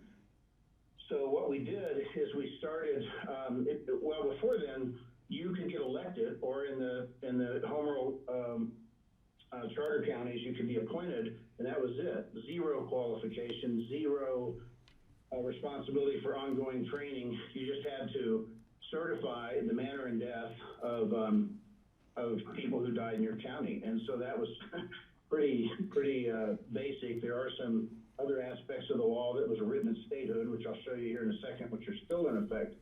But what happened over the years is we created the Colorado Coroner Standards and Training Board, and we require training now of each coroner and each deputy coroner, as well as at least certified death investigator certification for the chief coroner, I also require that of all of my deputy coroners, and that's a, you know, quite a process to get through to get that certification. And then we instituted the New Coroner Institute, and I was on the initial faculty of the first one. It's kind of like when you get a new sheriff, they have to go to the New Sheriff's Institute, so they have a little bit of an idea what they're doing. And we did the first one it's probably been about 7 years ago now. Then I participated in the second one, which was 3 years ago. And so that's an ongoing thing. Further legislation that was passed maybe 5 or 6 years after that was requiring an autopsy in certain types of deaths. So this was an unfunded mandate from the state, which really hit some of the smaller and poorer counties hard, is that they had to hire not just pathologists, but a board-certified forensic pathologist to do the autopsies, and mandated that they're done on a whole bunch of types of cases that they might not have gotten an autopsy on prior to that. We currently use Dr. John Carver, and he's based on the Front Range in Jefferson County. Fantastic service, it's far away. So for a deputy coroner to take a body there and back and attend the autopsy is about an 8-hour day. So anyway, basically just running through these statutes really quick. Any kind of death, and if you jump down to 1B, when no physician is in attendance, what that means in Colorado is that an attended death, there's a doctor taking care of you for a disease, which is a natural disease process. Does not mean that he's physically there or he's even seen you in the last week or anything. It just means that he knows you, knows why you died, and will sign the death certificate. And basically every other type of death in Colorado is a coroner's case. So, and then there's obvious ones if you have a death in custody, which we've only had one of those in Pickens County the whole time I've ever been here. The 1.1 that's highlighted there, that's new as of, I think, 2 years ago, which has increased our caseload as well. Any death that occurs to a person who had their original illness or injury start in Pickens County is Pickens County's case. So these are all of the patients which are substantial that we fly to St. Mary's or to the Front Range level 1 hospitals, and they die there, then that's Pickens County's case. Let's see, nothing too exciting there. Another, that top one's the subsection C is new. We work with law enforcement in a more documented fashion to determine who's going to take custody of the suicide note. And then on E, this is also very new, and it allows the coroner in a non-criminal case to take custody of electronics without a warrant. So we can get the computer and phone to help determine the cause and manner of death. For example, a week ago today, I was doing that to try to see if I could find a suicide note on a computer and a phone. So it's very helpful, some of these new laws. The top part, we take the medications and dispose of them properly.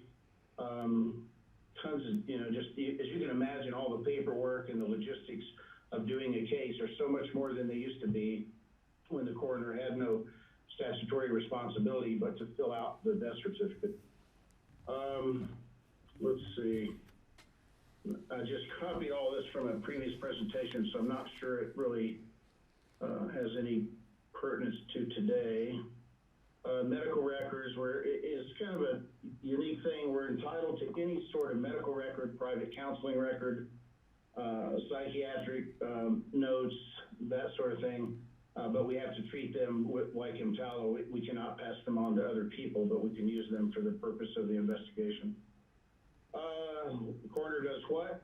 The original law was written so that the coroner is a peace officer that also carries the same authority as a district judge for ordering arrest warrants if someone kills someone, for issuing subpoenas, or holding a person in contempt for failing to comply with a subpoena, and then ordering the sheriff to put them in jail for doing that.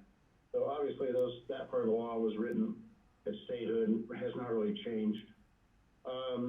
And then the coroner is the statutory responsibility to act as the sheriff if the sheriff cannot do so, or is the sheriff is arrested by a county warrant. Long-standing joke between Bob Broadus and Joe DeSalvo and I is like, well, we'll both retire on the day that happens. So. And then the coroner versus a medical examiner system. So there's a great frontline reports, you know, that national public TV show about death investigation in America, and it's shocking. There are states where you can get away with murder literally so easy because there's no requirements, or the system is so screwed up. The coroner system is, I would say, middle of the road.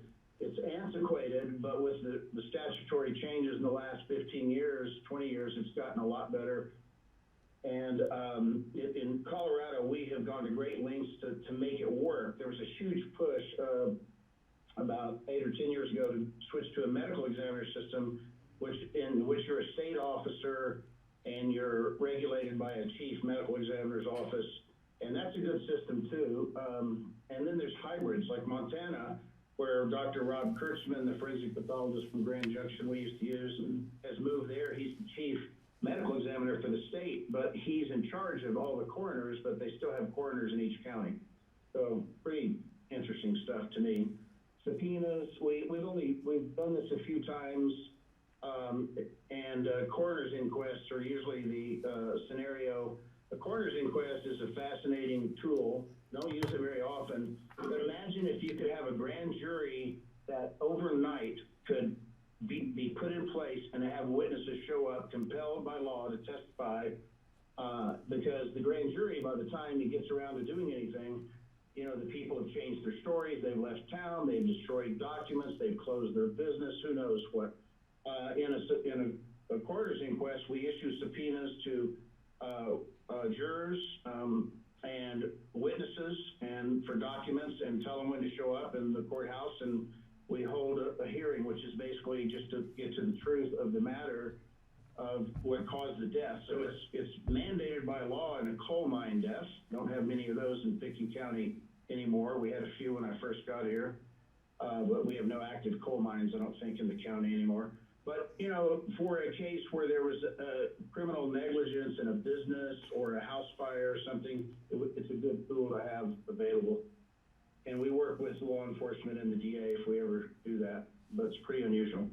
So now on to what's not really spelled out in the statute, but we do. I mentioned the Coroner Standards and Training Board, the new Coroner Institute certification.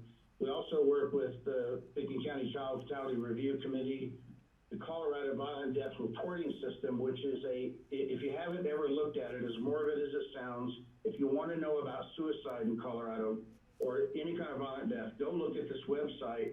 It tells you exactly in fantastic detail about the suicides, for example. It's a big topic in our county. In Colorado, they collect, and we participate in this.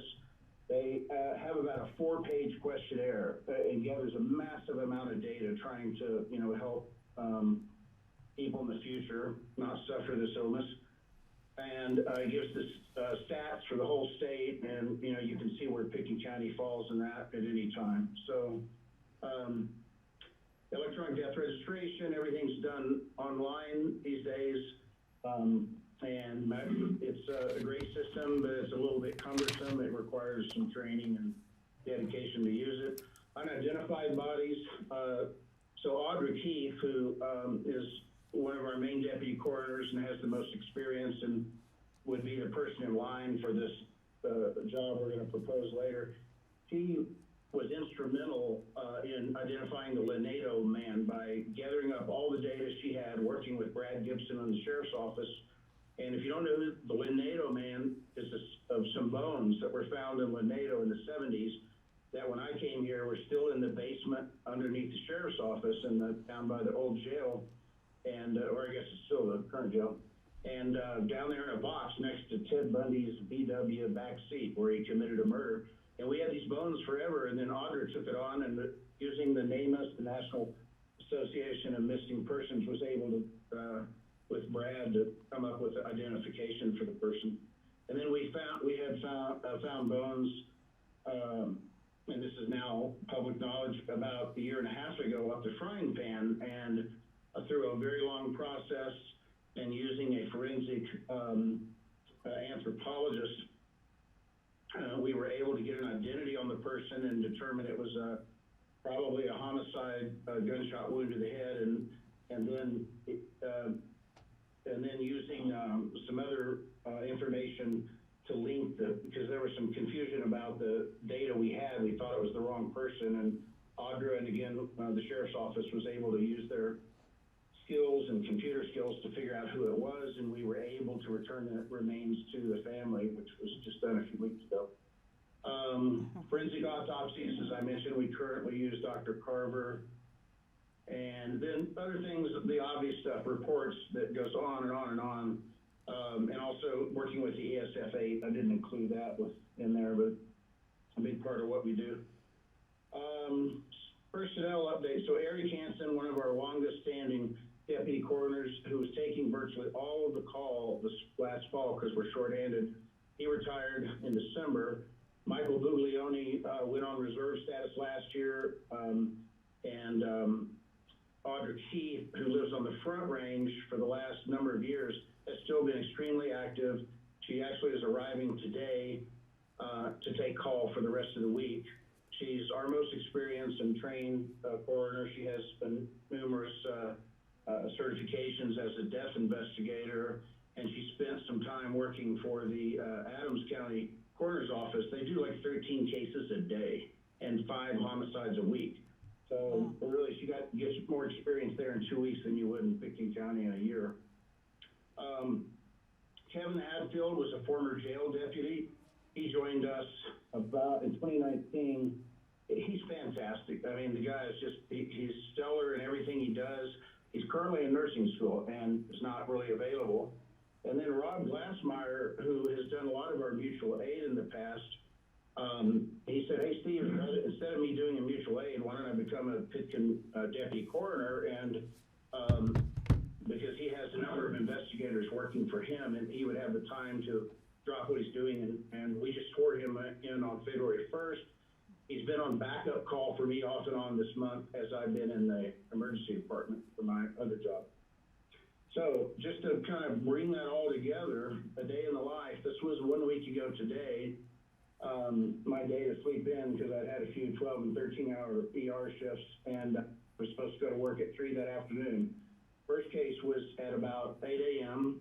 That I got called up in the near the intercept lot. About the time I got back to the morgue with the body and literally had started typing the report, there was another call in Snowmass Village, and I had a meeting at the hospital at noon. It got delayed to about 1. I brought that decedent's body back to the hospital and met with a vendor to look at this demo of this vehicle system that we're looking at. And then I got cleaned up, ready for my 3 p.m. shift, and I was pretty exhausted, so I called the 11 p.m. doc, and he said, I'll come in at 8 p.m. And as he got there, and I was trying to finish my ER patients when we got the 3rd case of the day, and, you know, I wasn't home until the next morning. So this is not a common occurrence. It happened twice in December, though, where we had 3 cases in 1 day. And to make matters worse in that case, the vehicle, and Kevin Hadfield was in Jefferson County getting an autopsy, so we had no vehicle, no deputy coroner. And I managed to juggle things by phone from Denver, where I was that day, and with the help of Aspen Ambulance Service, and we were able to, you know, get it worked out. But there are cases like that, and so I think that's all I have here. So this is the statement that I put together for you guys. It's all in your packet. If it is, I'll get out of this screen so I can see your face. There we go.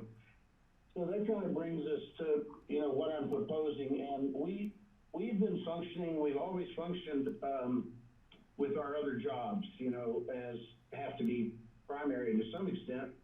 And so over the years, there's been many times that I've left the ER, had another ER doctor come in. And my goal in the last like 20 years was to not do death investigation scenes myself. I'd seen enough of it by then.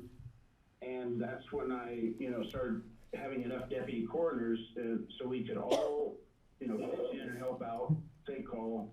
And that model has worked for a long time.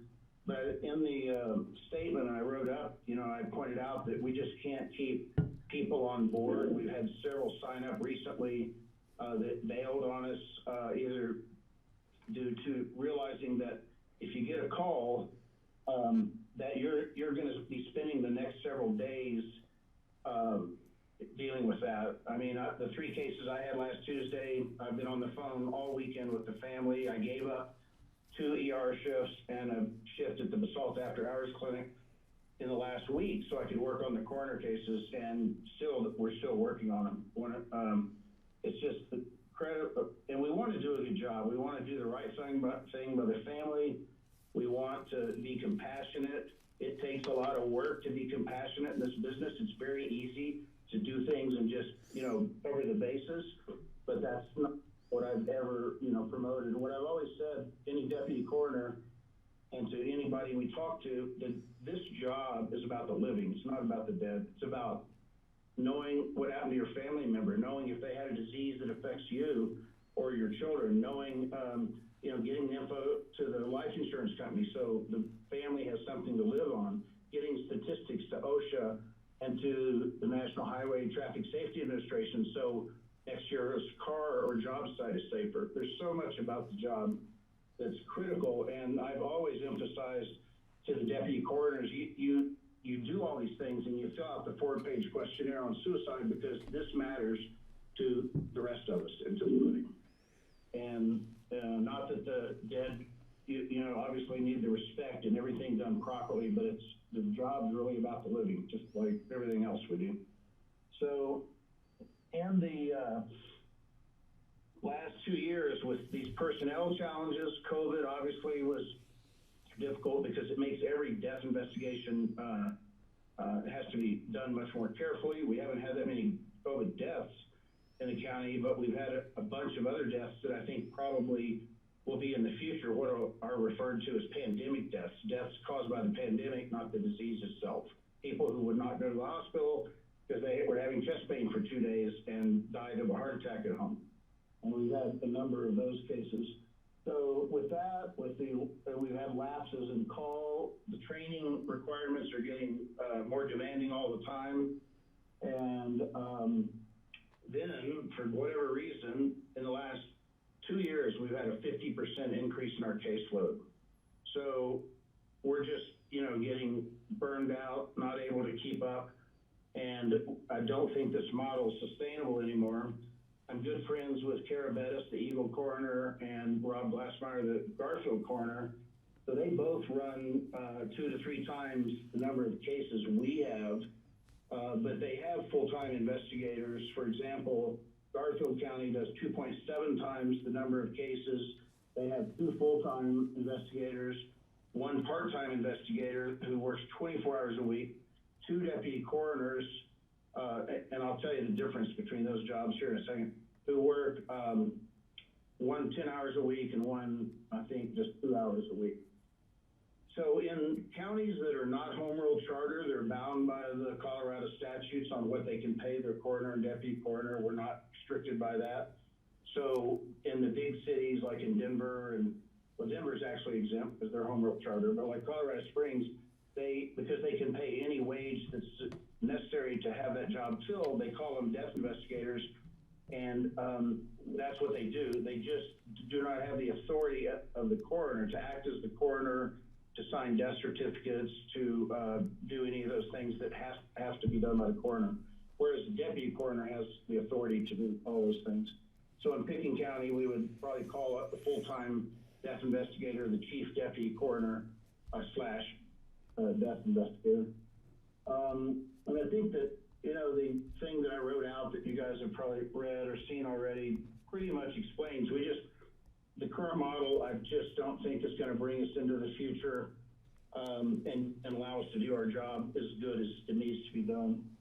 I think I saw a quote by Kelly about what can we strengthen for the next crisis. This is one of those things that even the next crisis might just be a bus crash or 5 cases in one day instead of 3, or it might be another disease, who knows? But these are, this is an identifiable thing where we can make things better. And like I said, I think that in the long run, we're just not going to be able to keep this model going. So that's why we're asking for this employee.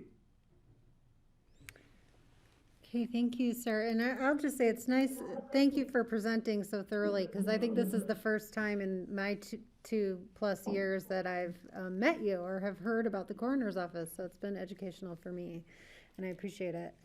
So I do want to check in with the board and see if there are questions right now. Francie.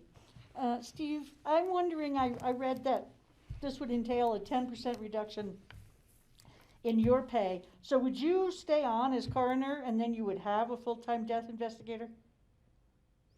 Yes, pretty similar to what Garfield County, how they operate. So I would still manage, just the management stuff, I guess you would call it, and not do, I would still go to scenes, and I do, even when I had enough deputy coroners to do most of the cases. If there was something unusual, tricky, a homicide, or we just couldn't figure out the scene, and my expertise at being a physician and a death investigator would help. So I would still do that. It was a guess that my hours would be reduced by 10% because I'm doing a lot of the stuff that this person would do. I think in reality, it would end up being more than that. Once we have a hit list of things we need to do for the coroner's office that's pages and pages long. And everything from like the really cool things like that Audrey Keith brings to the table, like this is what Adams County gives. It's a brochure for the family who's, it doesn't matter what you tell a person, the same thing in emergency medicine. You're talking to someone that just lost their family member. They don't remember anything. And we really haven't figured out a way to do this. Well, Audrey brought this to us. We want to work on this project for our county, and it tells them everything. What happens to the body? How do I get a death certificate? What's an autopsy? What's toxicology? How long does it take? And I spent all weekend on the phone with family members from all 3 of these families going through these things, and something as simple as this. But we have a list of things like that. Once we get that list underway and things calm down a little bit, I think my hours would reduce even more than 10%. Okay, thanks. Sorry, I lost. Can you still hear me? Yes, we can hear you fine. Other questions, Patty? Yeah, there you are. I have an old computer that's been a plaything for the children. Well, Steve, this is more of a comment than it's not a question. Again, I want to thank you, as Kelly did, just being updated. Actually, for me, really updated as to what the coroner's office does and what state statute does, etc. But I see no reason presented to me today. I know Connie hasn't spoken about budgetary impacts, but I think this is a necessary position. If anything, when it comes, I would like to have maybe a 6-month update once you have somebody that's up and running, just to let us know how it's going and any things you see that might be different than the presentation today. So that's kind of where I am. My medical background, I know what it takes. I know how hard you work.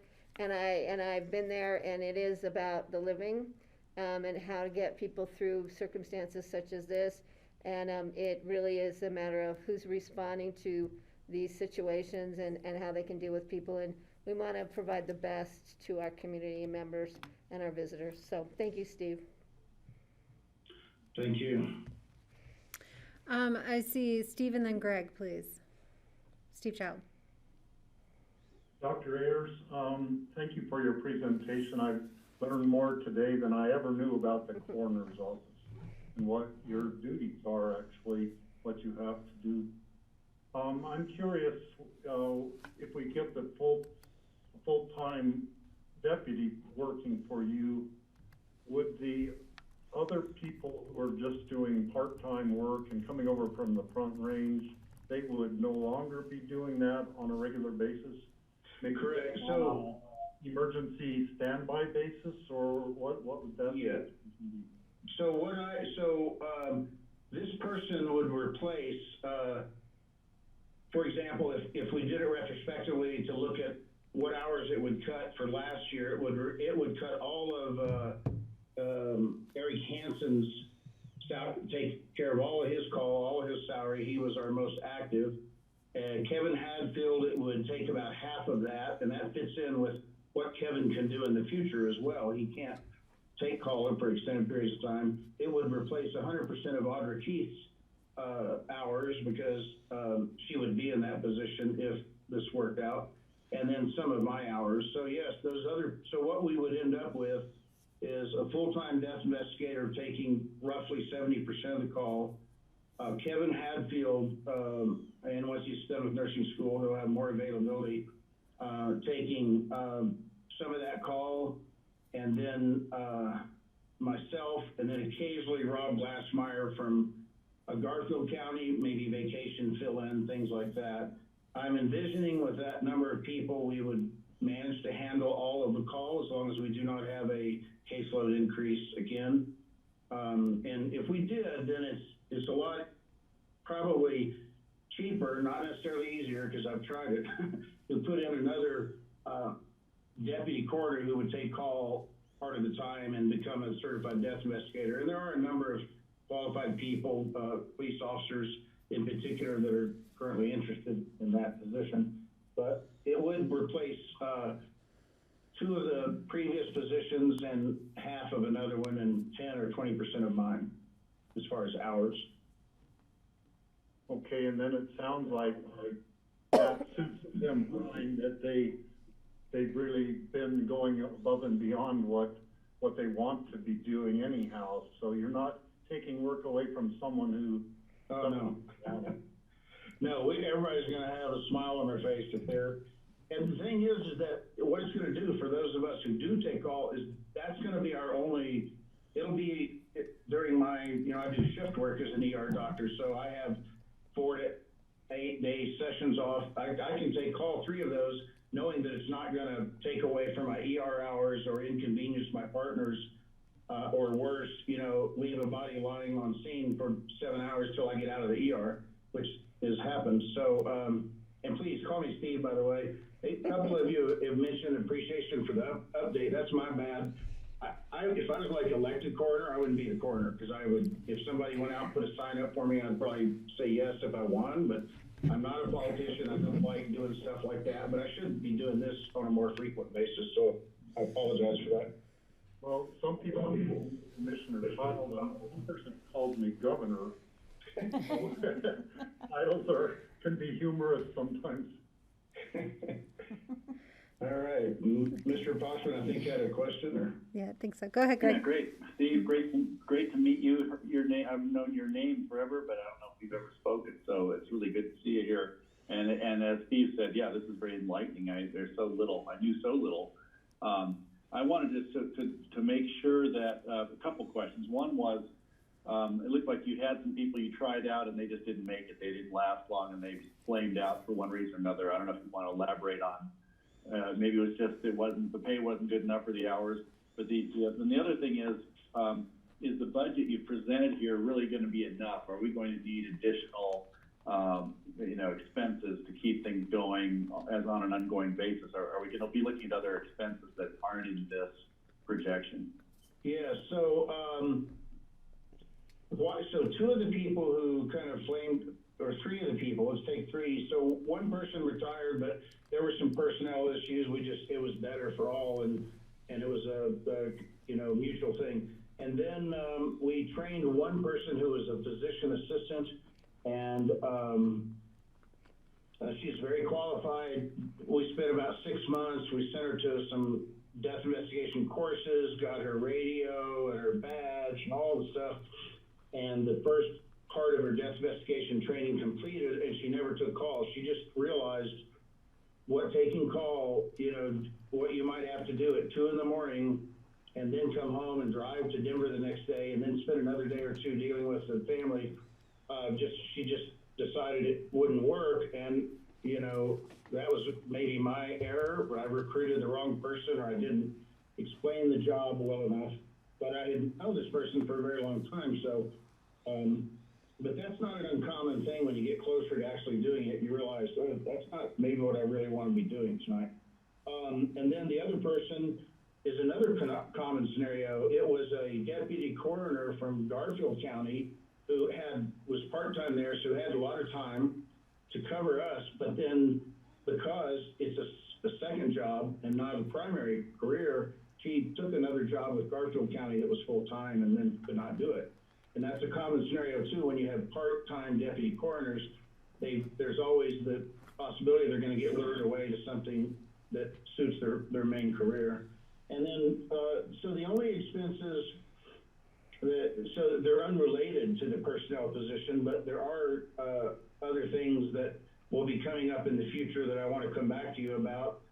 One is, I'll just mention briefly, and because I want to show you the presentation. When you see it, it's pretty amazing, but it's a hydraulic lift system to put a body in and out of the coroner's vehicle.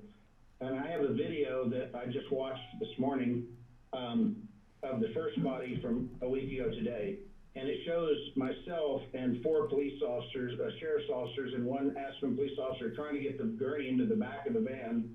One guy hits his head, 2 of us pinch our fingers.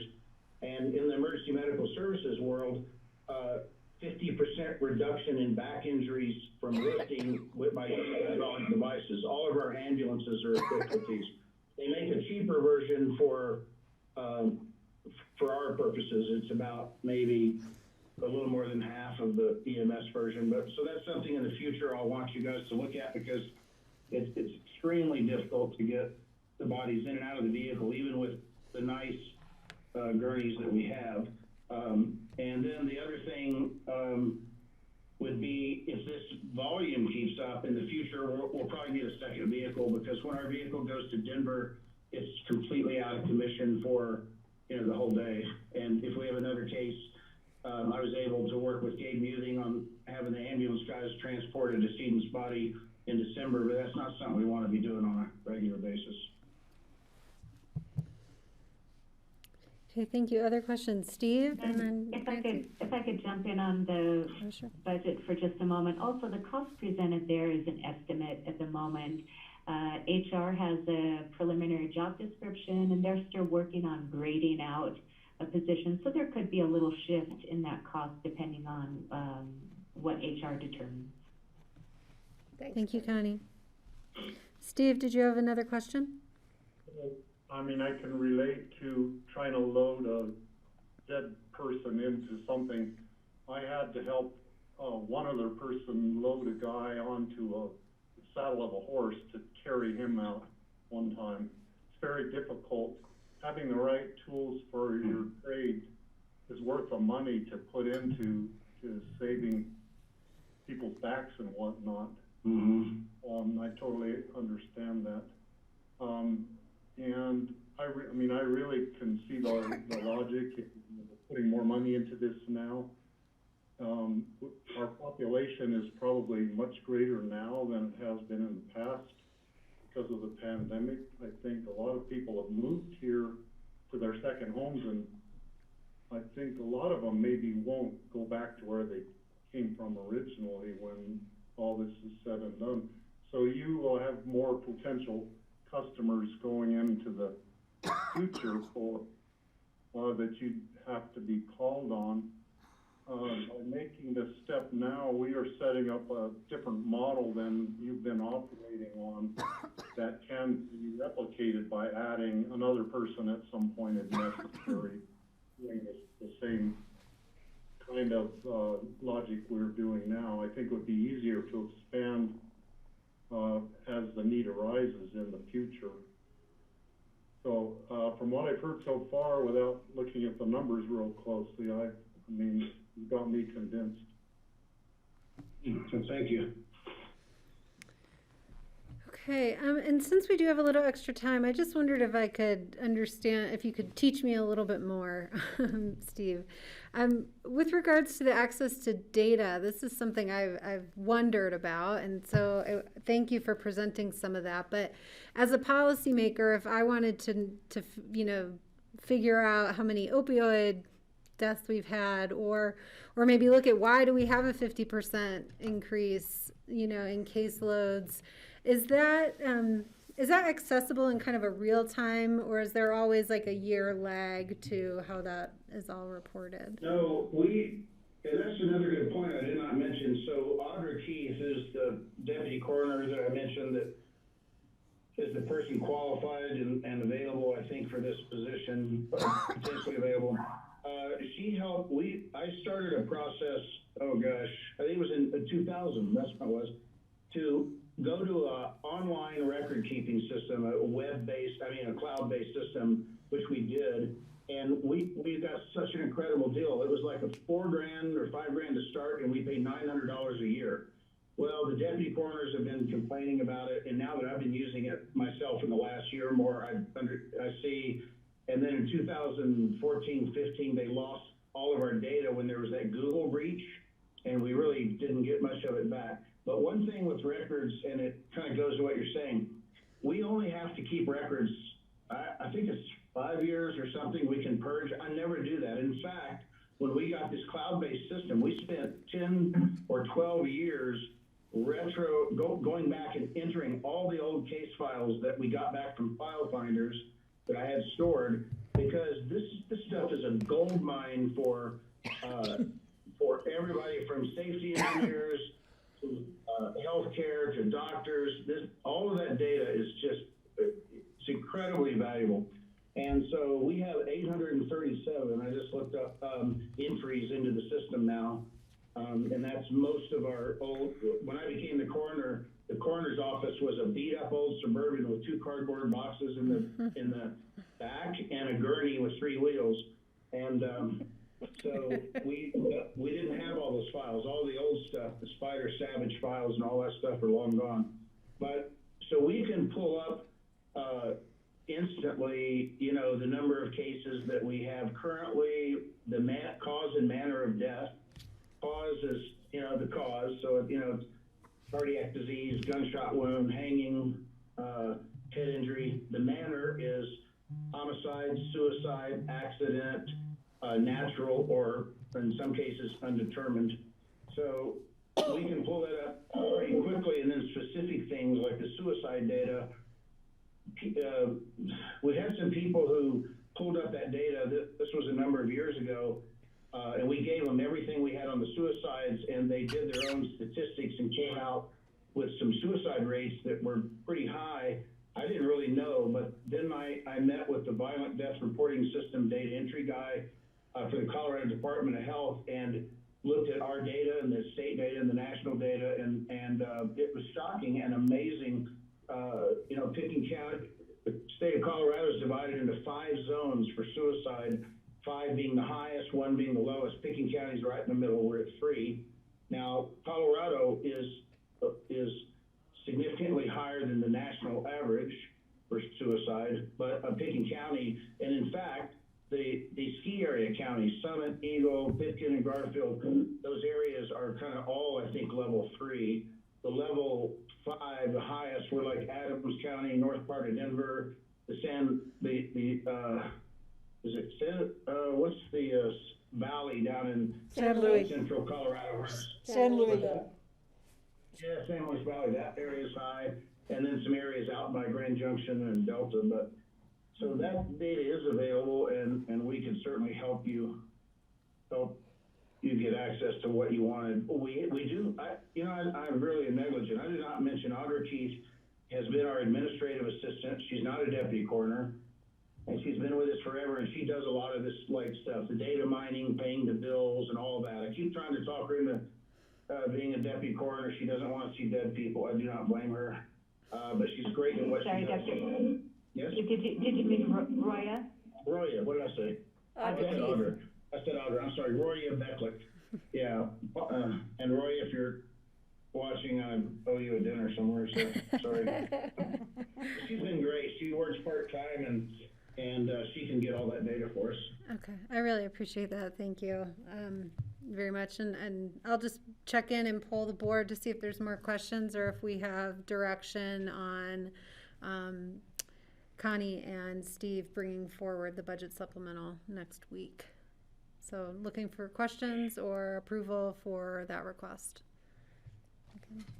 Well, I think Okay. I think it's gonna come back to us next week. Next week? Yeah. As part of supplementals, right? And then We just want to give direction that that's okay. Yeah.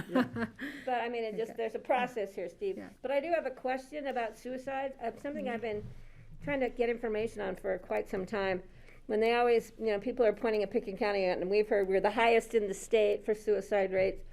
And I've always asked for the differentiation between suicide, the victims of suicide that actually live in Pickens County, or those who are visitors to Pickens County. Because we have some percentage, I think, of suicide.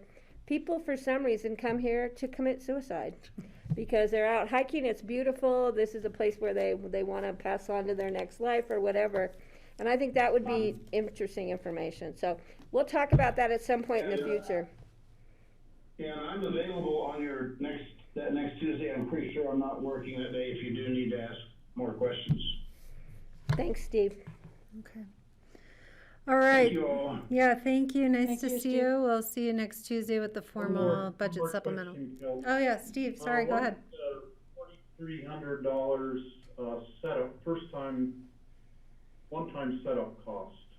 So we assumed that there would be possibly a computer purchase or a phone purchase, or supplies, or maybe some training. So that's just the typical setup cost with a new employee. In this case, if it's someone who's already working with Pickens County, we may not need that cost. Okay.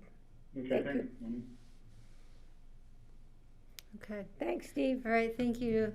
All right, take care, you Nice guys. to meet you. Thank you. You too. Thanks for all you Thank you. do. Bye. Thank you. All right, Bye, bye-bye. Connie. See you next week. Okay, so we're running ahead here by about 15 minutes. John Peacock, are you ready to provide your COVID-19 update? Yeah, I'm sure I can eat up that 15 minutes. So. Or we can go home early, which, is fine too. Give me just a second. Sure. Are you all seeing my screen? Yes. Yes. Okay. Sorry, it's hard to see you guys. All right. COVID update. Now my screen won't shift. There we go. Talk a little bit about metrics. Give a vaccination update. We'll also we'll talk a little bit about the Board of Health meeting. The major question that will be in front of the Board of Health is the traveler affidavit. What is not on the agenda, we'll also just give a quick update on the business grants, where that process is, and then questions and discussion. And if you get this comic, you've dated yourself a little bit. So, in terms of the metrics, this is a screenshot from the state website this morning. We are solidly in the yellow, but I'll have a caveat for us on the next slide. But where the state's data has us is just into the yellow on our incidence rates, and in blue on our positivity and hospitalizations. Pretty similar trend with our local data with a caveat. And that caveat is that the majority of our testing right now is through Microgen. That's through our partnership with the state and Dr. Allen's practice. The lab that's processing those tests is located in Lubbock, Texas, and it has been affected by the winter weather and the power outages, and we have had a significant backlog. We don't have an exact count because the Microgen contract has been extended over the 3 counties. We know that there were at least a 1,000 test backlog in the Roaring Fork Valley, but that's inclusive of Garfield and Western Eagle and Pickens County. We are expecting to see that backlog get made up and processed through this week. We're starting to see some come up. So we're expecting that we'll see some positives out of that, and our numbers may change a little bit. So more to come on that. We're being impacted by that weather in the Midwest. Other than that uncertainty, though, our numbers continue to look very good. Any questions on that before I move on? Steve?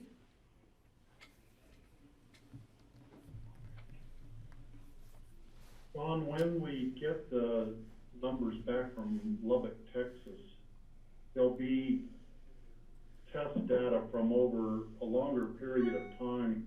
Are they going to be averaged out per day, so it won't show a spike on ours, but it'll be perhaps a raise in the graph of so many more new cases per day or something? How's that going to look? Yeah, so that's going to have to be a discussion with CDPHE. They typically use the date of the lab report, and so obviously we're going to have probably a lot of tests compressed into a smaller number of days. So we'll have to have the conversation. We track the data a few different ways. So we track it by when a specimen was collected, as well as the lab report, and then by symptom onset. So we'll be looking, and I think if we see based on sample collection and such that would not have pushed us over with a typical turnaround time, we'll have that conversation with the state. Obviously, if we are showing that we go up under any of those measures, that'll be a different conversation. But right now we've been pretty consistent in that 130 to 160 pen range. Any other questions before we?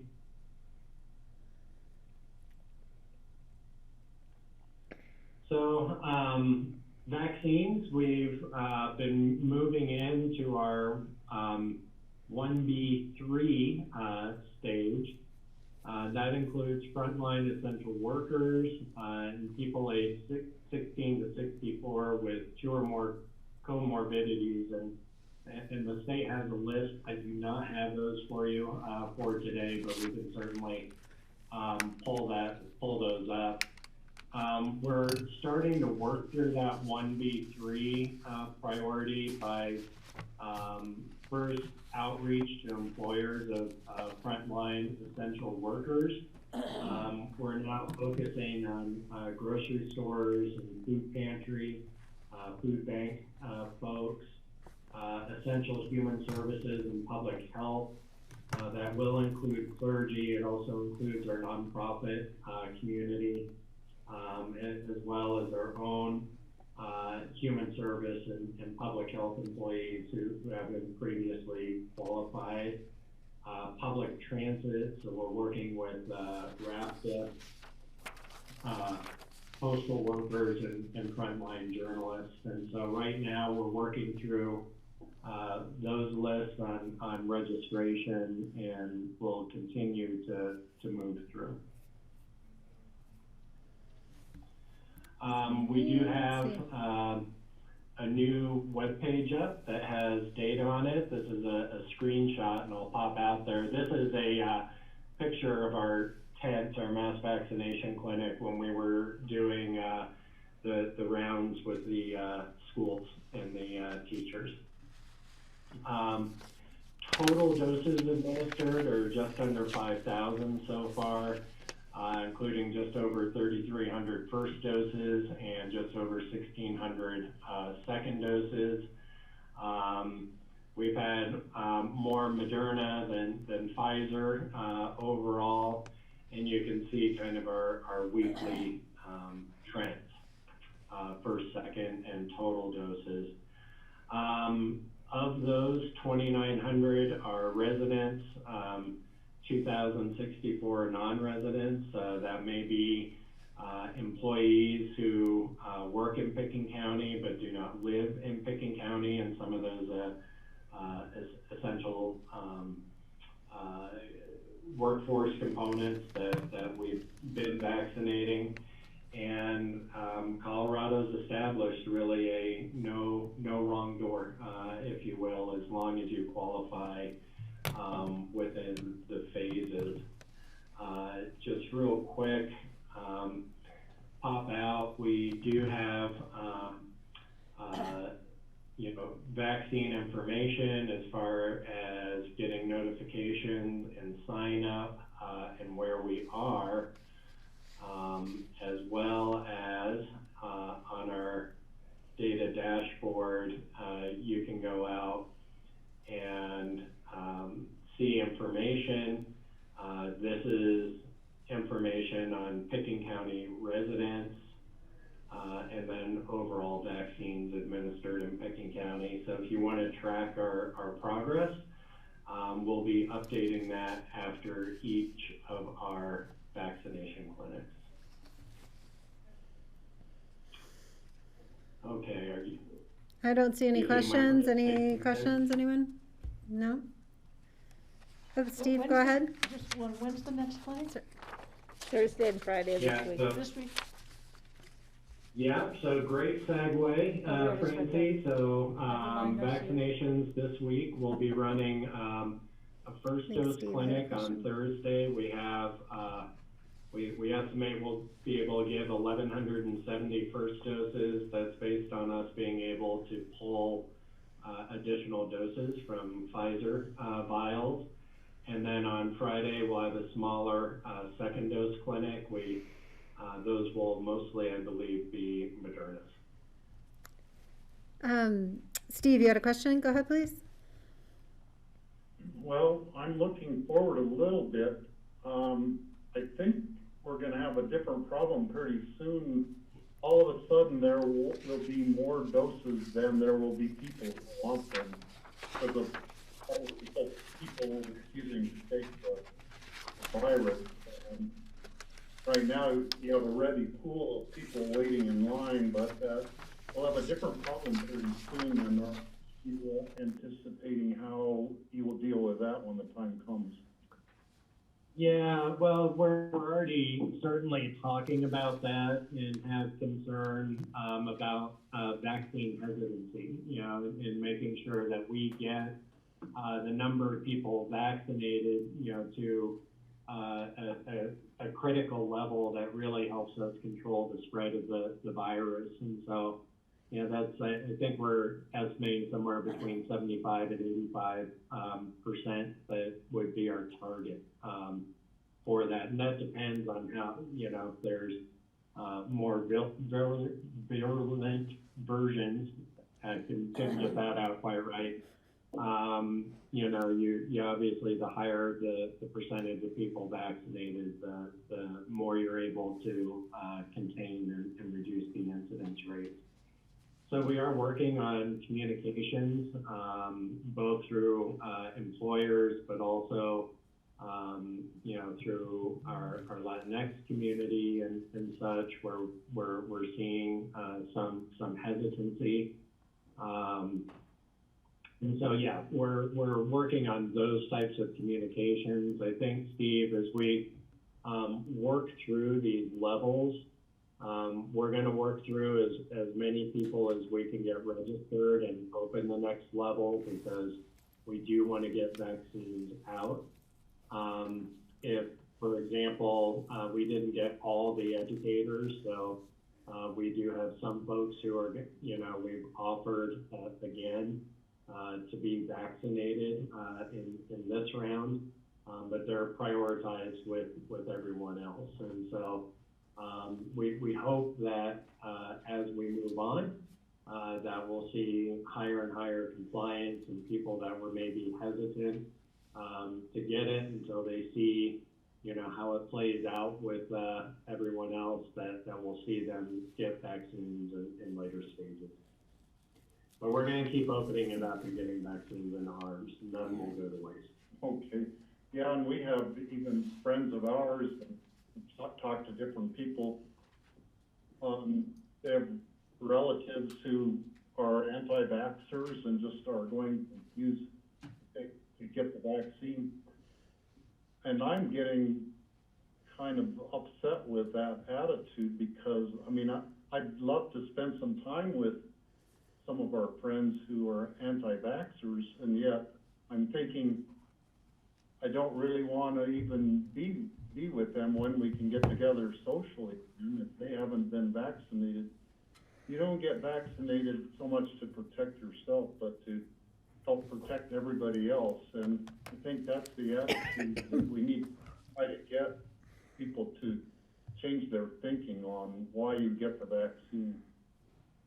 Yeah, and ABH has been such a great partner throughout this, and part of that partnership has been engaging the medical community in messaging, their willingness as, medical professionals to get the vaccine. And so we're hoping some of that messaging will be effective, and some of the other messaging that we're doing for those who may not be anti-vaxxers, that's a more difficult conversation. But there are those who are just hesitant sometimes because the vaccine was developed so quickly or that it's new, and they're wanting to know that it's safe and doesn't have long-term consequences. Certainly, the vast majority of our medical community has felt very comfortable with it and is sharing that message. And again, we hope as we get more vaccines out, comfort levels will increase and we'll get higher and higher participation. Well, and I would just offer, Steve, that personal conversation is really like the best method and approach for trying to convince people. Like your message as a friend to somebody about your concern for them and your concern for your ability to spend time together, like carries a lot of weight and is, I think a public health strategy for how you convince people to think of it otherwise. So, I wouldn't hold back from having those conversations in the sensitive way that I know you would have them, and for anybody else who's running into that too. I would say, John, I would like to encourage, now that the I think phases are opening up to more essential workers, that we consider targeted vaccine clinics in our Latino neighborhoods.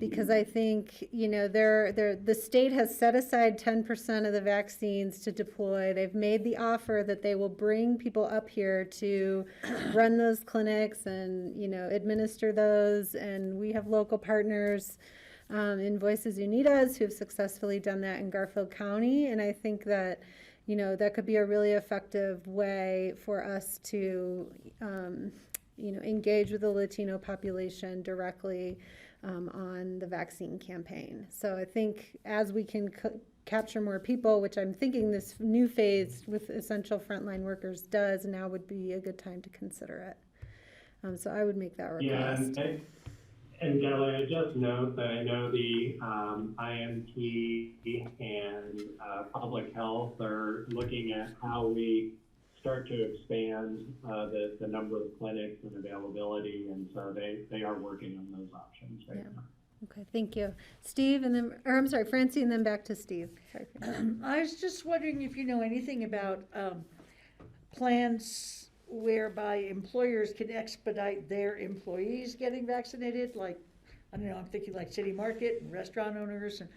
And do you know anything about that? Well, so in Pickens County, we've been working directly. So as we've identified those essential, say, like the grocery workers, our incident management team has actually worked directly with the grocers in the community to get staff lists and counts on how many would need to be vaccinated and are interested in getting vaccinated, and then that rolls into our registration.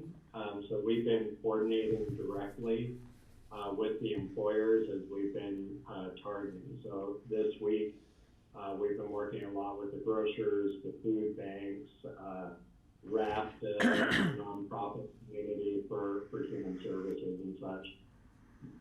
There's not a consistent methodology across counties right now. So in some cases, employers are being asked to have their qualifying employees register with whatever entity is a provider, a registered provider, whether that be a hospital or pharmacy or whatnot. We've chosen to centralize that so that we could be a little bit more planful and track the vaccinations a little better, but it's going to be a little bit different in Eagle and a little bit different in Garfield. I see. And I can't remember, do restaurant workers ever come up as a favored group, or they fall in with the general? So we are hearing that restaurant workers will be included in the 1B3, but we haven't seen it come across yet, I believe, in the prioritization from the state. So we think that our understanding is they're going to be added in this current phase. Okay, thanks. That's what we should anticipate. Steve? So something you said, Kelly, triggered a thought in my mind because people in the Crystal River Valley were asking if we could do a vaccination clinic down there so they wouldn't have to travel clear to Aspen. Perhaps we could do a joint clinic with Garfield County and the town of Carbondale, which could capture a lot of the Latinx community there, as well as Crystal River Valley residents from Garfield and Pickens County who could go to just Carbondale and, save on their, just make it more convenient for them and capture a lot of people. Yes, I know those are discussions that are ongoing. We're fairly stretched getting the 1,100 or such through in one day here. I believe Garfield now is just, because they've been working through the hospitals, through Valley View and the Rifle Hospital, and are now looking at setting up clinics. So I know we're in discussions about how we can coordinate with Eagle and Garfield County, but we've all had slightly different approaches right now, so we're looking at those opportunities to get things up going forward. Okay, any other questions for John right now? Not seeing any. Okay. So the question that's really going to come up for the Board of Health meeting has to do with the traveler affidavit. I think you're all pretty familiar with it, but I just wanted to give some background and some context to the conversation, and then also what public health staff's recommendation is going to be so that you all can talk about that. And provide some position from the board for Greg and Patty as they're participating in that meeting. So as you probably recall, it was adopted on the 4th of December, made effective the 14th of December, with the idea that it would run through the end of April, get us through winter, and then we would reevaluate where we were at that point. And that we probably would not run it through the off season, but look at in the summer again when you have a busy travel time. The affidavit requires all persons age 10 or above to receive a negative COVID test within 72 hours of coming to Pickens County, or be fully vaccinated. So that is, I believe, 2 weeks after the second shot for the Moderna and Pfizer vaccines. Alternatively, you can quarantine when you get here, or quarantine until you get a negative test here. But we encourage the test before you come. It is really self-reported online. We do not manage a copy of the lab results, partly because we did not want to manage medical information for as many people as we were anticipating would be filling out the affidavit. Our lodging properties have really been our main partner in communicating the requirement to anyone booking one night stay or more. And as of yesterday, we had just had under 70,000 affidavits completed. So a good number. We're still trying to figure out exactly or estimate what our number of visitors were for that same period to understand. So what percentage complied with the affidavit. We're finding that a little bit more challenging. I think you all have seen requests and memos coming through, particularly ACRA and the lodging community, requesting reconsideration of the affidavit. Specific concerns that have been raised include that there seems to be some confusion between aligning with the state dial, but still having the affidavit requirement in addition to it, that there's just some confusion and more challenges with compliance with people coming in. I think the lodging community is concerned that because Aspen has the lowest occupancy rates of resorts, according to the latest Rocky Mountain Lodging Report, that is in part due to the affidavit requirements. We do not do a lot of enforcement or compliance verification around the traveler affidavit, which has caused some frustration. And they're concerned that having an affidavit requirement sends a message that we are not a safe community, even when our metrics are moving into more safe levels. And then there's concern about just the word, the legalese or term of art that an affidavit may imply. Looking at the benefits of the travel affidavit, it definitely provides a direct link for education on our COVID requirements. We know nationally there's not a lot of consistency about COVID requirements, even between counties within our state. There's not always a lot of consistency. And so as people come in, having gone through the process of going through the affidavit and such, we know that for at least over 69,000 people, that meant we had a direct touch point on the requirements of our public health order. We also know that we have a touch point on our requirements around quarantining if you don't have a negative test, and or quarantine requirements or isolation requirements if you do become ill while here, and simply not traveling while sick. Just basically understanding our public health requirements. The idea, of course, is to prevent introduction of new sources of virus by ensuring a negative test. We don't have real data on this because what we have are affidavits of negative tests.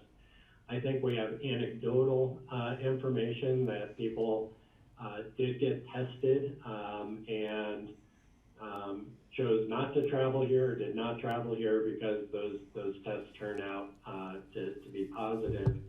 And Greg, I think you've shared some national press that's been positive through actually multiple articles in multiple publications where it's gotten some positive, I think. press.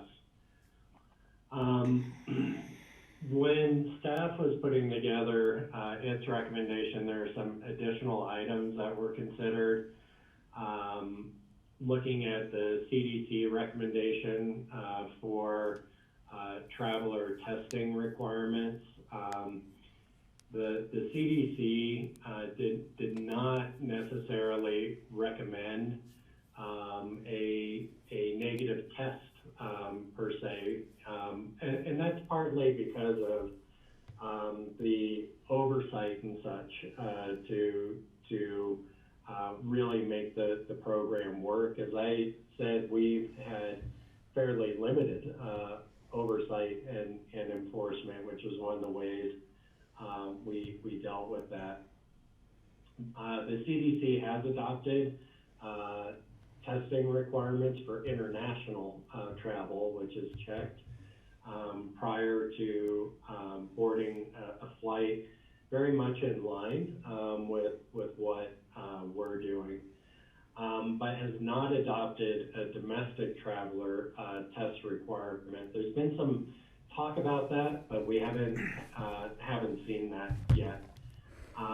You know, there is some consideration that an affidavit may be of more value when an incidence rate is low rather than high, because when it's high, you have so much transmission already happening within the community. It may not have as much impact as when it's low.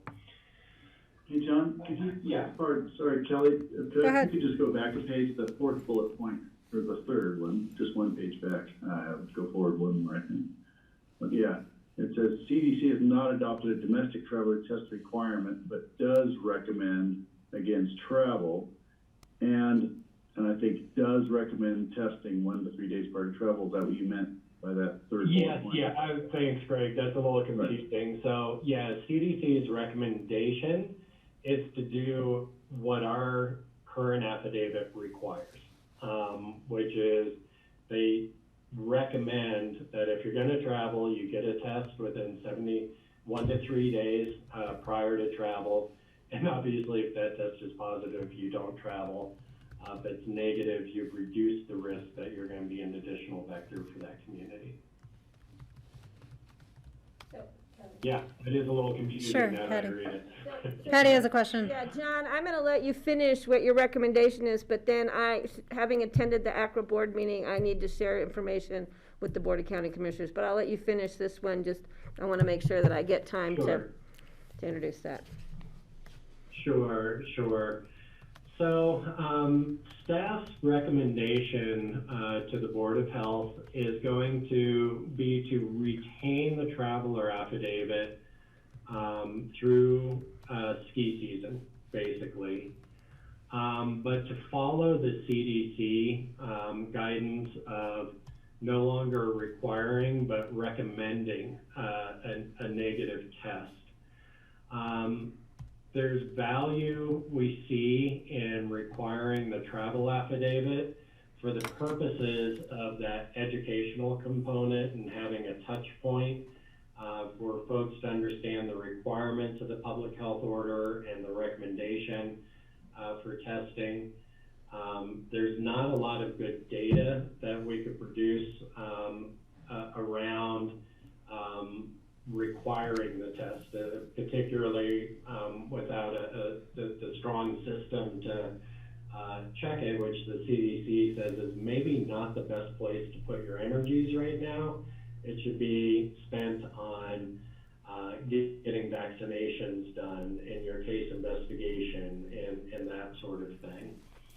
And then, so it would be a change, a modification of the travel affidavit to make the test optional.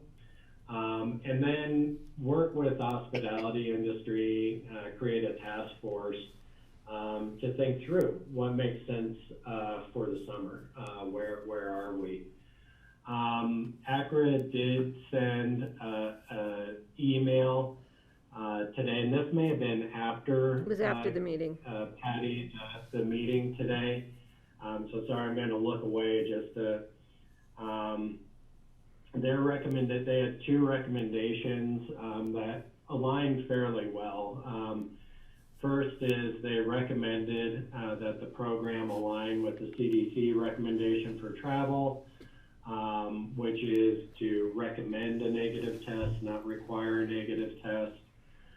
And then the second, they would love to see the affidavit program renamed to something like a traveler awareness program or something that provides a little bit different connotation to it. Staff hasn't taken a position on that because we just received that recommendation. I just wanted you to be aware that would come up on Thursday in case you wanted to talk about it. Okay, I want to, yeah, let's check in with Patty and then we'll go to Francie and Yeah, Greg. this was a long discussion at ACRA's board meeting. There was a discussion, and then when members of the board got their chance to speak individually, almost every member touched on this affidavit issue. And it was the recommendation that it not be required as far as testing, that it be follow CDC, so that's great. A lot of concerns were the fact that nobody's checking that, you know, I got checked going on boarding at United in Orange County only because I needed assistance in changing something else, so somebody came to me in person that no other people were checking for any records, which I had records, but so there's a little frustration there. But I think ACRA is very supportive of taking it as a recommendation per CDC to test, and they really support the educational components of this, you know, letting people know what's required when they get here as far as restaurants, as far as lodging, as far as masking, social distancing, all of that stuff. ACRA was very supportive of that. As far as changing the name from affidavit, there's been a lot of people that ACRA has heard from outside of what we may have heard that are say, I'm not signing an affidavit, I'm not going there. Why does Pickens County think they're so much better than every other ski area in the country, if not the world, that they're pushing people to do this? So there has been some positive national coverage of this, but you know, there's also the negative out there. And again, we need to look at both sides, not just take all the positive or the negative that supports our position. We need to have the diverse conversation. So I think where staff is going is in a right direction as far as where ACRA would like to, you know, see this affidavit or whatever we call it in the future.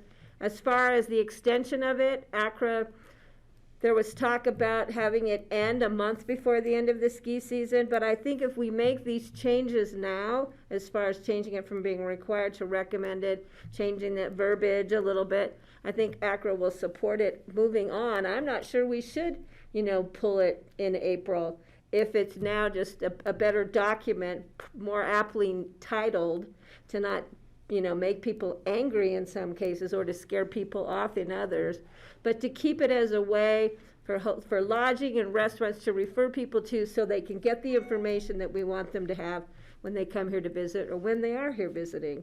So I think those are important points that ACRA was really pretty literally across the board on today. So I think this is probably moving this decision in the right direction. But I think there'll be more said from ACRA board or ACRA representatives at the Board of Health meeting on Thursday. But I'm glad we're having this discussion now, the Board of County Commissioners, so we can have a unified voice, hopefully, going into the meeting on Thursday. Thanks, Patty. Francie? So if they don't have to have a negative test, what are they attesting to on the affidavit? Yeah, so it's really then attesting to both understanding the rules and requirements in our community, and that by traveling here, they're agreeing to abide by them or facing the consequences of violation of the public health order. So in a way, Francie, it's more of a communication tool. Well, there were no consequences. That's something that's been thrown out there on the affidavit, and it's made people nervous. You could be fined up to $5,000, and people are saying, "Why would I want to go to a community with that risk hanging over to my head?" So but that's a fact. They could be, but are they? But the fact is, they could be. So if somebody was blatant about getting sick here, not following the rules, you know, not isolating or quarantining or being tested once they came up with symptoms, then we could pursue that on the legal level and fine them or put them in jail, actually, or both. And that was bothersome, I think, to ACRA also, so. Thanks. Fran, so we have 10 minutes left. I just want to be recognized because we do have our applicant on the line. Thanks, John. So Francie, if you have a follow-up question, please go ahead. Yeah, I just was, it seems to me that if they're not gonna have a negative test, that it would only make sense to have something, so I assume they get this when they make a reservation or something, is that correct? So then it could just be an education piece, which would not scare people off and might be more effective, actually, because you might get a more willing participant than somebody who's annoyed or whatever. I mean, maybe some people would be really happy that they have something called an affidavit. It would make them more likely to travel to Pitkin, but that combined with the fact that the New York Times is still saying, if you look at Pitkin County in the New York Times, it's still saying it's very high risk. So that combined with an affidavit, I would think is a pretty strong disincentive to come to Aspen. And so I think I would be in favor of making an educational piece that if you're coming and staying at, I don't know, the Gant or whatever, you should be aware that these are the COVID restrictions which are in place in Pitkin County. The ski areas are operating in this way, restaurants are operating in this way, because it just doesn't seem without a test that it's much of an affidavit anyway. Well, John, just to answer that, correct Sorry, me if I'm wrong. Patty, but I do want to, we have 10 minutes, and I know, want to but give a this is full important 'cause conversation Greg here. and I need to have direction from the board before we Okay. go to the meeting. So And I Greg's have on direction one to side give, of and the room so I'm does not on the Steve, so other. I'm just going to let everybody have a chance, and then we'll finish Well, our but roundtable. I was Steve, at the meeting please today go with ahead. ACRA. So let me just say, the lodging community does. I don't appreciate this, Patty. Okay, I'm sorry, Kelly, but this I'm is running the meeting. important. I'm trying to give everybody a Okay. chance to speak. We now have 8 minutes left. I won't say anything. Okay, I will come back to you. Thank you. Greg, please, then Steve, then Patty. I think the points are well taken. It does make a certain amount of sense to align with the CDC. I think that if people have a problem with the word affidavit, then we can call it the VIP pledge or something. It's fine. We can, if it's a matter of communication, let's figure out how to communicate this better. But I think what the message that we need to make sure is people understand when they come here that we have a standard of civic behavior, which involves masking and distancing. And yes, people are getting tested and they are getting vaccinated, and we're taking it very seriously. If we can make that message strong, and that we are concerned about the health of our visitors as well as our community, perhaps that would work better. I do understand that people say that the $5,000 fine, even though it has never happened, seems onerous to people, and it doesn't quite seem rational to me, but I'm not the one canceling my reservation. So I think I understand it. I like that the ACRA has come up with a recommendation that is something that seems reasonable to me, and it sounds like our staff is on board with that. So I'm okay with that for now, as long as our messaging is very clear that this is what we expect from our residents and visitors, and we invite people to take the pledge that they will get tested and they will get vaccinated and they'll be safe before they come. So I think that there's a way to get through this and do it so it's satisfactory. I'm not sure it's going to solve the problem that ACRA and the restaurants have, because as Francie points out, the New York Times still has that high incidence rating, and who knows how long it'll be before that actually changes on their website. So that may be the bigger lift and the more important lift. And then regarding the summer, I think if we could start now developing a plan for the summer to get people to take this pledge, and if we don't see another uptick or variant coming in, perhaps that will be good enough. But that's where I am right now. Thanks, Greg. Steve? So I think it would make a cleaner message to people if we are doing the same guidelines as the state of Colorado and the CDC recommendations, instead of doing something different by requiring an affidavit. And you described it pretty well, Greg. I don't need to repeat it, but the communication piece to make sure that people get the message that these things are really important to do if you are going to travel here. My biggest fear is if we get a outbreak of the variants that causes a huge spike again in our community, could be the result of having, it probably will come with someone who flies in here, bringing it with them, who didn't comply with, you know, they didn't get tested, they ignored the educational piece that we sent. They could do the same thing with the affidavit, just, they could sign the affidavit and not have, they didn't get the test, they just lied on the affidavit. So the same thing could happen with our current system. So my feeling is we'd be better off to simplify the message and have it comply with what's required across the country, or what's recommended across the country. We're taking a risk doing that, but I think it would be simpler for the public and the lodging and everybody if we changed our system now.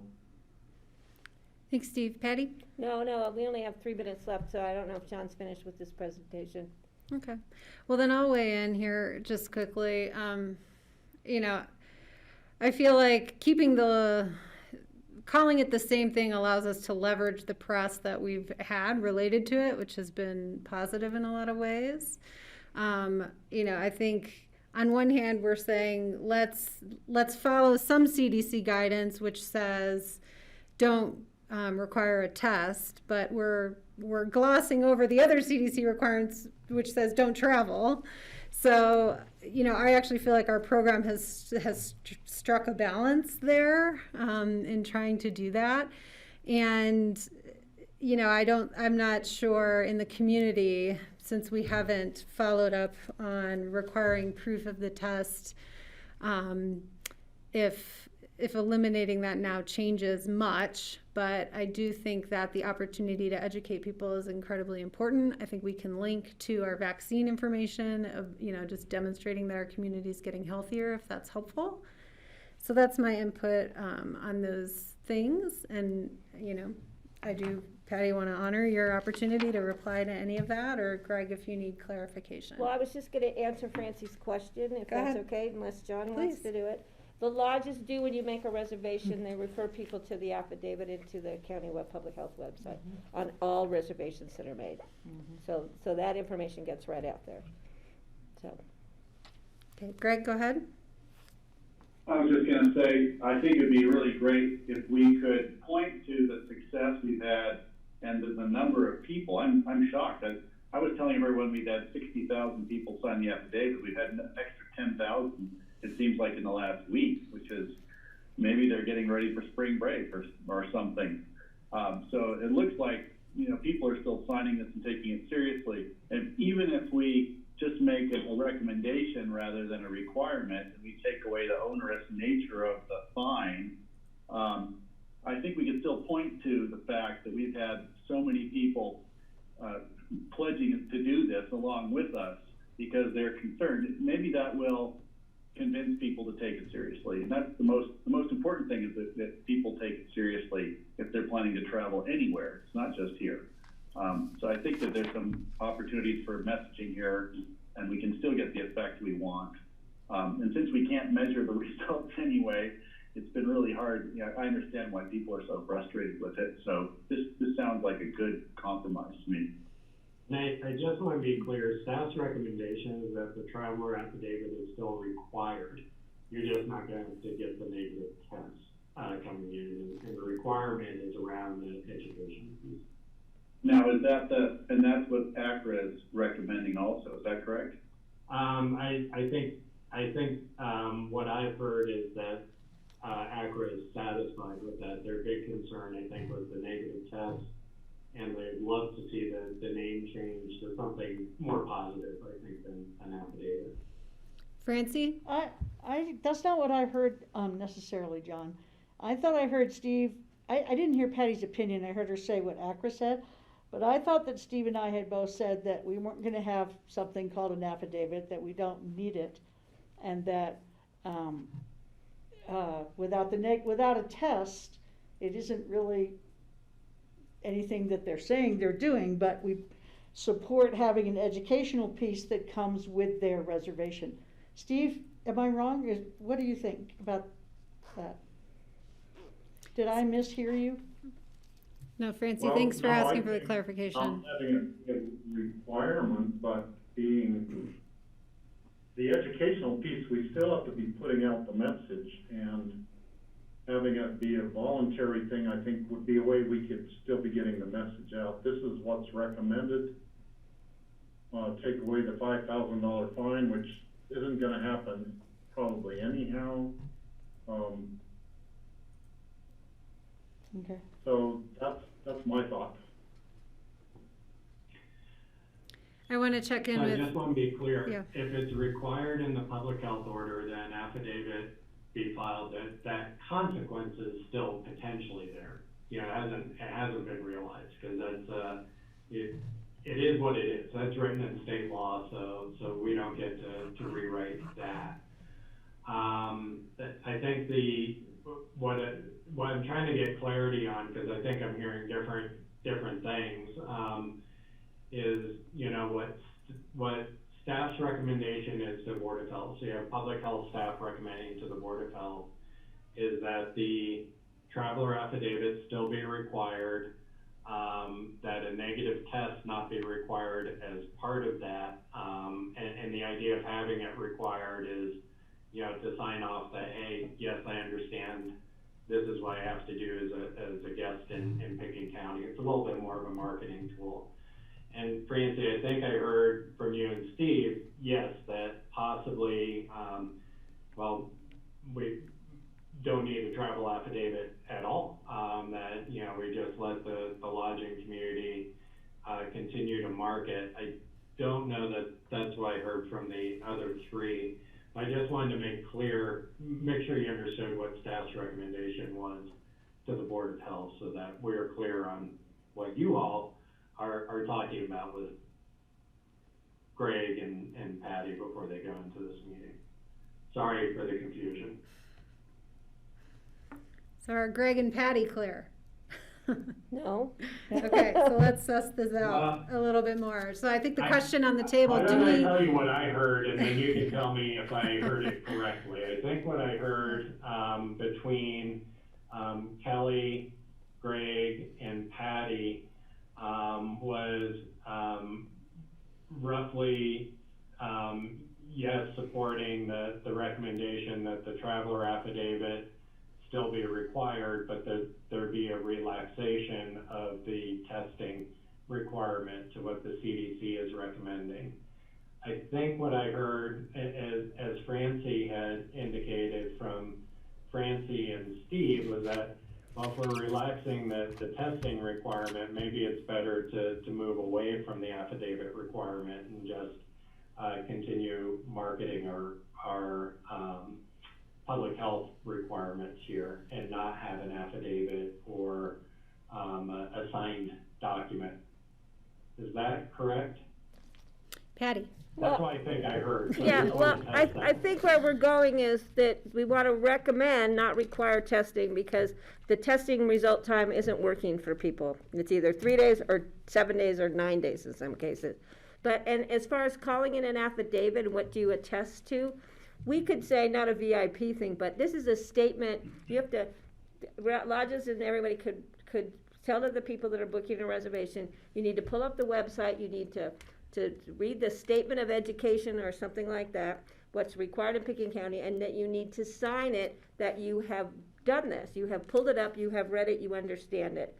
So you would be attesting to doing that effort, making that effort. And I think that's clear. As far as requiring an affidavit, I think ACRA's concern was more, should we require it through the rest of the season? Should we lift it? But ACRA totally supports having some document there to educate people on what's required when they get here as far as the 5 commitments.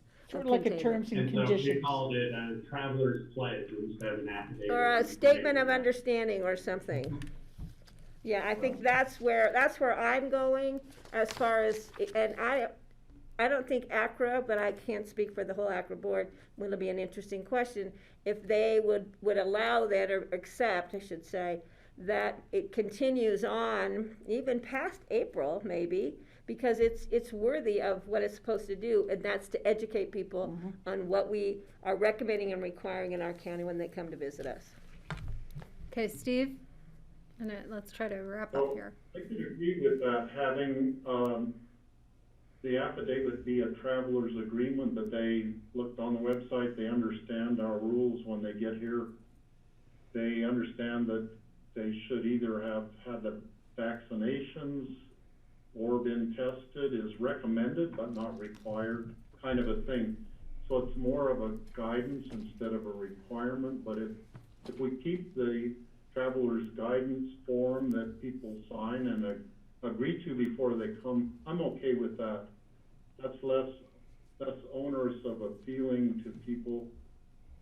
A lot of people, I think, don't think they need to get tested because they were sick earlier and they already had the virus, or maybe they know they have the virus. They don't want to be tested again because they assume they have some immunity to it. So there's all sorts of things like that come into play too. But having them still sign something, I'm okay with that. Thanks, Steve. Greg, do you feel clear? I'm clear, and I'm going to trust John to have gleaned what he needed to from this, and then we can go over it. But I think I see where this is going, and I'm okay with it. Okay. John, is there any other pressing COVID-19? Not pressing, I can update you on this later, but just know we've received 109 grant applications, 84 recommended, with grants between $5,000 and $25,000. First round notifications went out last week, and second and third round notifications will go out from ECF this week. So we'll talk more about that next time, but success. Okay. Much appreciated, Greg? success. Thank you, John. Kelly, just to follow up on that, I did say it earlier, but I wanted to repeat, but I think it'd be really valuable to point, well, if we're going to reframe the text in this pledge, or whatever we're going to call it, that we make sure we point to that we've had a huge number of people go along with this, and that we think it's helping educate and keep the community safer. And I think that the public messaging is going to be real important, and I'm hoping that some real effort is put into how this is framed so that it's not completely disregarded, and that we don't have the hotels and restaurants saying, don't worry about this anymore. No, it's more like, no, please check this out. Please go online and let's take it seriously. And I think if we can all do that together, then I think that'll satisfy our public health people and allow them to move forward without this what seemed to be a real filter to filter out people who are so worried about being fined $5,000. Okay. Yeah, no, I think so. Okay, let's move on. We're 10 minutes behind now. It's okay. It's okay. It's all important stuff, right? Okay, so our next item on the agenda is a citizen board renewal interview with Chris Wheatley, who currently serves on our Healthy Rivers and Streams board. And I see that Lisa McDonald, our staff support for that board, is here. Lisa, did you want to introduce anything, or I can welcome Chris? What would you like? Sure, I can. Charlotte typically takes this over, and so I'm going to fill in for her just to introduce the agenda item for you today. So good afternoon, everybody. I'm Lisa McDonald with the Healthy Rivers program, filling in for Charlotte. And this is an interview with Chris Wheatley for the Healthy Rivers board. Chris currently sits on the board and has been a member since May of 2019. We have 3 openings on our board, and the BOCC interviewed current members Lisa Tasker and Andre Willie on February 2nd. Advertising has been ongoing since October, and we've only received 3 applications that the commissioners have seen. So that's a quick intro, and I think with that, I can turn it back over to Kelly to proceed with the interview. Thank you. And hi, Chris. Nice to see you. Thanks for your service on the board thus far. What we'll do is we'll invite you to talk about why you're interested in staying on the board and any, presentation of your qualifications you'd like to offer. And then we'll open up for a roundtable of the BOCC members to ask you questions. Absolutely. Thank you for having me today.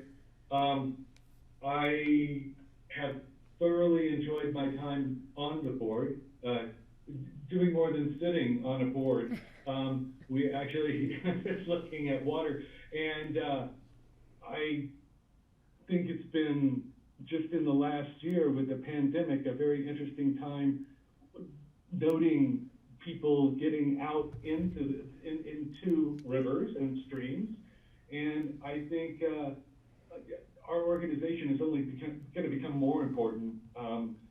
Listening to your previous conversation, I think maybe sign an affidavit and bring water with them might be a really good thing for us to do. Growth is an essential question that thank you for your service in addressing, and I think maybe that growth impacts itself most immediately and dramatically in questions of water and quality and everything else. And I have to say, just in my time on the board, oh my gosh, do I appreciate the Crystal River and it being the only undammed natural river in our state. And I want to see that stay the same, and maybe I guess my passion now is seeing how much water I can keep back in. We can put back into rivers and streams, and maybe have tourists bring it with them. Love that idea. So, Patty, you have a question? Go ahead. Chris, just really quick, I just want to thank you for your being on this board. It's fun, I know, and Lisa does a great job. You guys get to do some exciting things, and we're hoping to continue to support that in the future. And I just think we're looking at the river and water in so many different ways with healthy rivers and streams, and I really appreciate that knowledge and understanding that you and the rest of the members of the Healthy Rivers and Stream Boards bring to the table. And I think the dynamics right now of the members of the board is something that I plan to keep intact for the next terms. So I'm not going to tell you welcome aboard again, but I wait to see what the rest of the board says, but welcome aboard again. Thanks, Chris. Okay, other questions for Chris from board members? Steve. So Chris, you mentioned getting back to acting and performing again, and I'm curious what could you tell what you do in your acting when you have those opportunities? Well, I'm kind of waiting for theaters to open again, and who knows if, when, how that's going to happen. In the interim, I did a voiceover for a video game, and I'm part of a 56-minute version of Macbeth, which you can see at hudsonreadensemble.org. And I provide like a minute of comic relief amongst the butchery.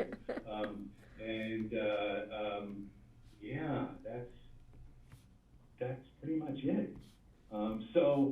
I hope to do it, but I don't really know how or when. And I certainly am in conversation about how maybe this could be applied towards promoting some healthy river and stream action here as well. There's some venues that I think are being explored for that right now, actually. Well, I could see you becoming a poster child for the Healthy Rivers and Streams Board. That here is one of our board members who is acting as Macbeth or whatever character you were playing. In your spare time, you're doing that along with your duties. Now I have to tell a kind of a comical story. Your comment about having everybody bring water with them when they come to Aspen. I was at a Colorado Counties meeting in Colorado Springs, and they have bottled water there, and I'm reading the bottle. I was curious, where did this water come from? Well, it was bottled in Denver which I presume meant it came out of Dillon Reservoir from Summit County, went through the tunnel to Denver to be bottled. It was carried to Colorado Springs for me to drink. So I'm leaving Colorado Springs, driving home, and I said, well, I am going to wait to use the restroom until I get back to Summit County and get their water. Absolutely. Flush twice in Aurora. You guys are too funny. Okay, other comments or questions of Chris? Greg?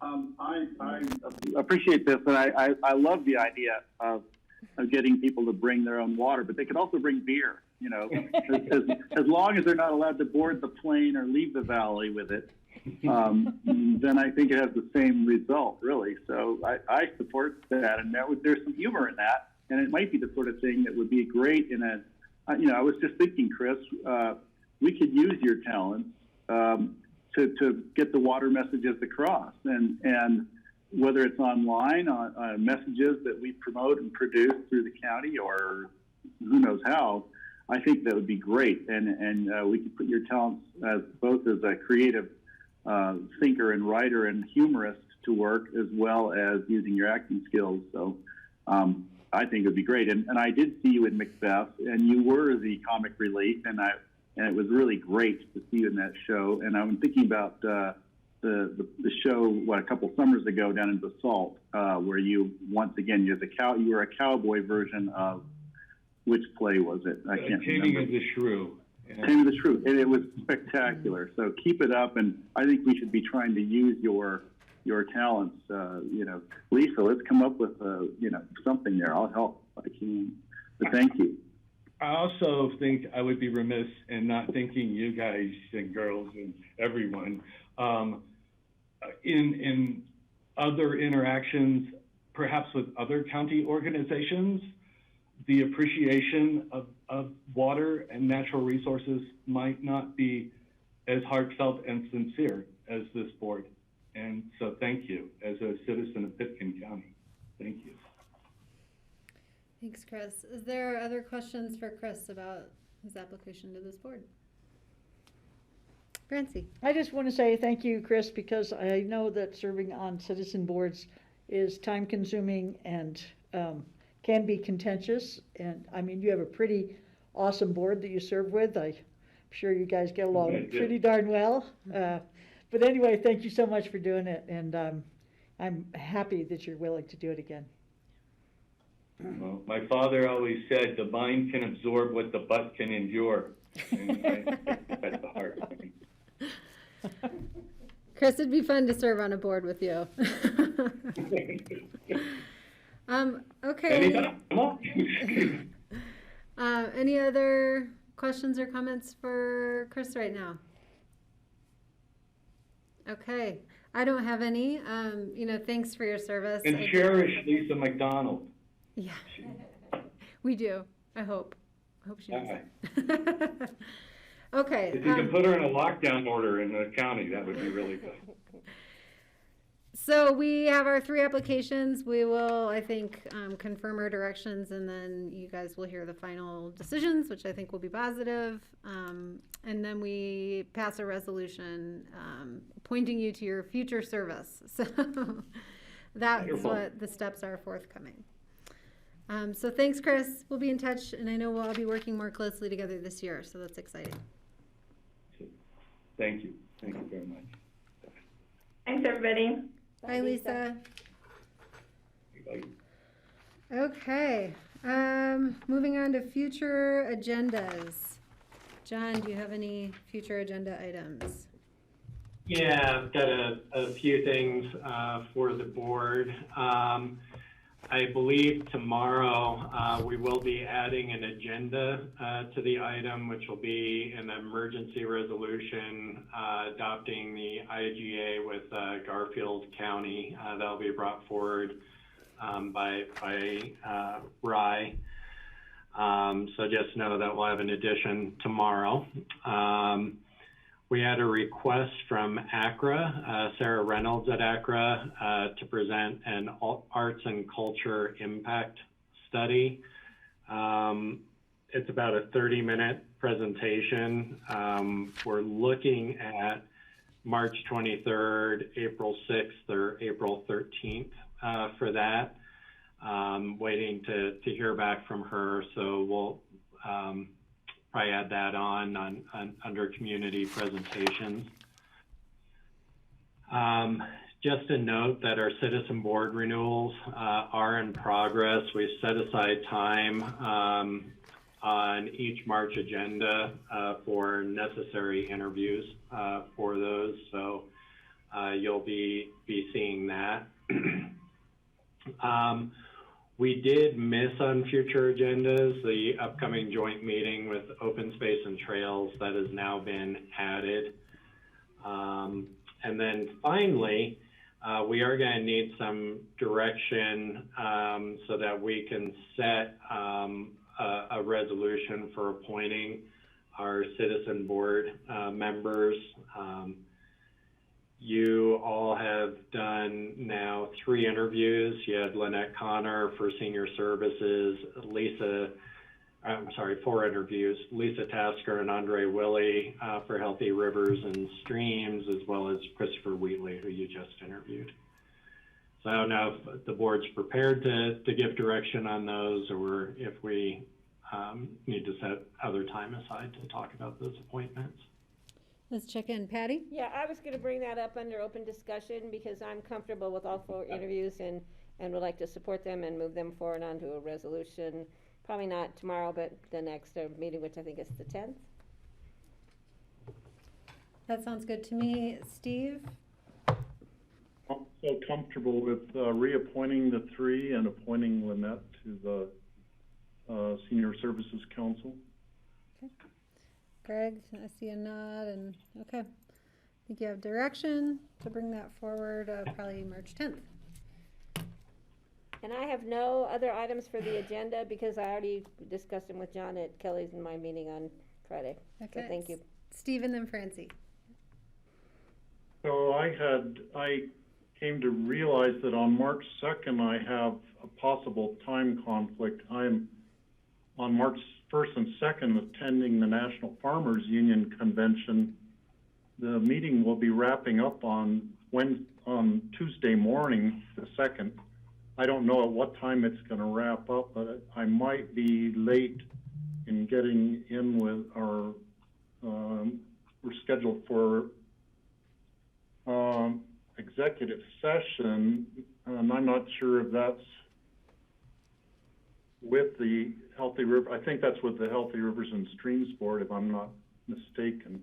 So I might be late for that, but I need to finish my business at Farmers Union. And as you recall, last year, the 1st of March, I was in Savannah, Georgia, attending. So because of Zoom calls, I'll be able to be at a virtual conference that was supposed to be in San Francisco, and 5 minutes later, I'll be joining our meeting here. And I think that was Open Space and Trails, right, on the 2nd? Yeah. Okay. Just to clarify that. Okay, Francie, sorry, go ahead. I have some confusion about when meetings start. I always have to call Patty because the invitations we get aren't actually when the meetings start. So can I get some clarification? Like, first of all, I got one thing for Open Space and Trails that said it started at 9:45, and another thing that said it started at 8:30. When does it start? When we all get there. And who knows? That's a good answer. Yeah, so Francie, there may be a difference. This is one of the challenges with Zoom. We set up these repeating meetings with specified times, and the agendas are then set. And so it's best to look at the agenda document as far as when the meetings actually start. Okay. Because what shows up on your calendar with the Zoom invites are usually blocks of time that we're reserving out for that Zoom meeting throughout the year, and then we adjust the schedules weekly. Yeah, I get that, but we also got later. something else about the Open Space and Trails. I get the regular, it says 10:30 or whatever, and then it changes, and so I understand that part, but I'm pretty sure we've had 2 notices about open space and trails. Maybe one of mine was from Open Space and Trails. It could have been that I got it from them. The open space meeting itself for the open space board usually starts before, so usually at 8:30 or 9 before the commissioners join. So I wonder if that's the confusion there. Okay, and I did have a couple of things that are not necessarily for future agendas, but I just wanted to pass them on to see if it's something that you are interested in having in future agendas. I was talking to Pierre, somebody who's the head of the Emma Caucus, I forgot his last name, and he has some issues from the Emma Caucus that he feels haven't been addressed, and one of them was the relationship between BLM and Pitkin County as far as like RVs parking overnight that's barely on BLM property, but it's like 20 feet inside BLM property. And so when he talks to BLM, they don't do anything. When he talks to the county, they say that's federal land. So that's something that I would like to figure out how to pursue. I don't know whether it's through Joey or through you guys or just through BLM, but that's one thing he brought up. Another one was the marijuana cultivation license, because we're coming up on the season, and I know it came up at a meeting, but I can't remember if anything was resolved or where or when it's coming up again on the agenda. And the third one was the house sizes, and there was just concern, you know, like everybody's had, about the house sizes in the P&Z meeting yesterday. Made him wonder what's going on, and so I tried to find the P&Z meeting yesterday. I couldn't find. I couldn't find it. So those are the 3 issues. So if you would just address the marijuana one first for me, John. So we've got a couple of issues going. So the licensing, I'll have to check in with Jeanette as far as when that is coming up. But then there is also the board was working through some potential regulations through the attorney's office. And it really had to do with the state legislation. I don't think that went anywhere, did it, Steve? Because you were on that. Well, there is more cooperation from the Colorado Department of Agriculture in terms of their process has been streamlined and made more, so we are kept in the loop on that. And where it falls is for us, and John Ely has, I mean, he knows he's supposed to be working on proposed land use code changes regarding the cultivation of hemp in the Ag Zone District. And so that's, I think, what the Emma Caucus is probably concerned about, the hemp growing operation on Emma Road. Right. It's partly in Eagle County, partly in Pitkin County. And I'll just note that conversation on those land use code changes is scheduled for March 9th. March 9th. What I understand, That's what I what needed. I understand from my conversation with John Ely about that is to check in with the board, get some direction with the board, and then those code changes would go out to caucuses for input. Okay. So that would be a good meeting for Emma Caucus to tune into, but just assure them that they will have direct, you know, they will be reached out to directly after that meeting as well. Great, thank you. And then the P&Z meeting? I don't think there was one last night. Was there? Or maybe just the most previous one. So I was looking on, trying to find the minutes for it and stuff, and I failed. Yeah. They probably wouldn't be out yet, Francie. I think the last P&Z meeting was the Tuesday of your retreat last week. Okay. And I would say, Francie, I don't think that they keep detailed minutes. They record the meeting, so you could ask Suzanne Wolf for the recording to listen. Oh, so it's not posted on the website or anything, you have to ask for it? Yeah, because the meetings are just like, what did they vote on? What was the vote? Okay. Similar to ours, yeah. Okay, great, thanks, guys. Oh, and the other one was the BLM land issue, and so I can move forward on that if nobody has any I think suggestions. would it be Brian Pettit? Would he be a good one for her to touch base with? Well, if it's concern about is it camping that's happening on BLM just near the but county? it's like one place he talked was the Crown parking lot, but then I think also just another pull-off place for him, not the mountain biking parking lot, but the one up near the top I think he's talking about. And he's just talking in general that, he's tried calling the county and the county says it's federal land, but we can't, and so I'm just wondering if anybody has any guidance on that. I can't imagine BLM is gonna come out and talk to one RV owner, but maybe. Yeah, I mean, if it's enforced, I'm having trouble placing exactly where it is, and usually camping is allowed on those BLM lands unless it has been specifically prohibited, in which case BLM would have to enforce. We have a IGA with the Forest Service and the Sheriff's Department on enforcement. I don't believe we have one with the BLM. Okay. And so I need to double check with Joey on that. I can ask Joey about this particular situation, because he's talked to Joey, I think, so. Okay, or I'll talk to Jesse or something. All right, thank you, guys. Greg, did you have something?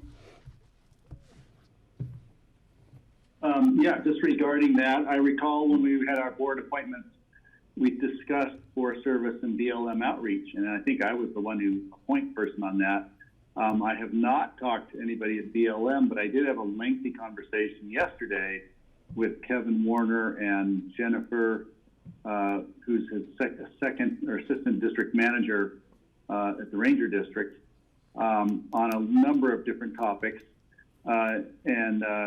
First of all, they just expressed their gratitude at having us to work with, especially while we're helping fund, the additional rangers up at open space. We talked about the trades. We talked about lots of different issues regarding controlled burns that they're planning for the spring, and the fire danger in our wild urban interface. It was a good conversation, and I'm looking forward to continuing that relationship with them. But I remember we also talked about reinitiating the relationship with the BLM. I know we kind of had dropped that for a while because it didn't seem to go anywhere. And so maybe this is an opportunity with this topic, Francie. I'm not saying it's something that I have to do and you don't, but we could reach out to them and try to initiate a little meeting to discuss, shared interests like that. Because who knows what's going on, if it's legal. Good luck getting anywhere. I don't know if the sheriff's going to go in and enforce on it unless they're really doing something egregious. So it might be we just need to reestablish that relationship with the BLM, and I'm interested in participating in that. Yeah, that sounds great. I met with Kevin also, and I was going to reach out to the BLM, and we'll move on with that. Can I clarify something here? Sure. I thought we discussed the contacts we'd received from Kevin, and we decided that the board would sit with Kevin in a regular meeting. So we weren't going to do these one-to-one conversations with Kevin. So we're all hearing the same thing, and Kevin's out hearing the same thing. So he just sent me another text. So do I set up a special one-on-one meeting with Kevin, or are we going to approach this as a board? Because I'm a little confused now. So the direction, as I understand it now, that we have as staff is to set up a meeting with Kevin, and then for the board, and then there's a further discussion about setting it up as a joint meeting with City Council to bring back the wildfire discussion sooner than your next joint meeting with City Council. as well as discussing some of the access issues around room bells. So we are working on that meeting.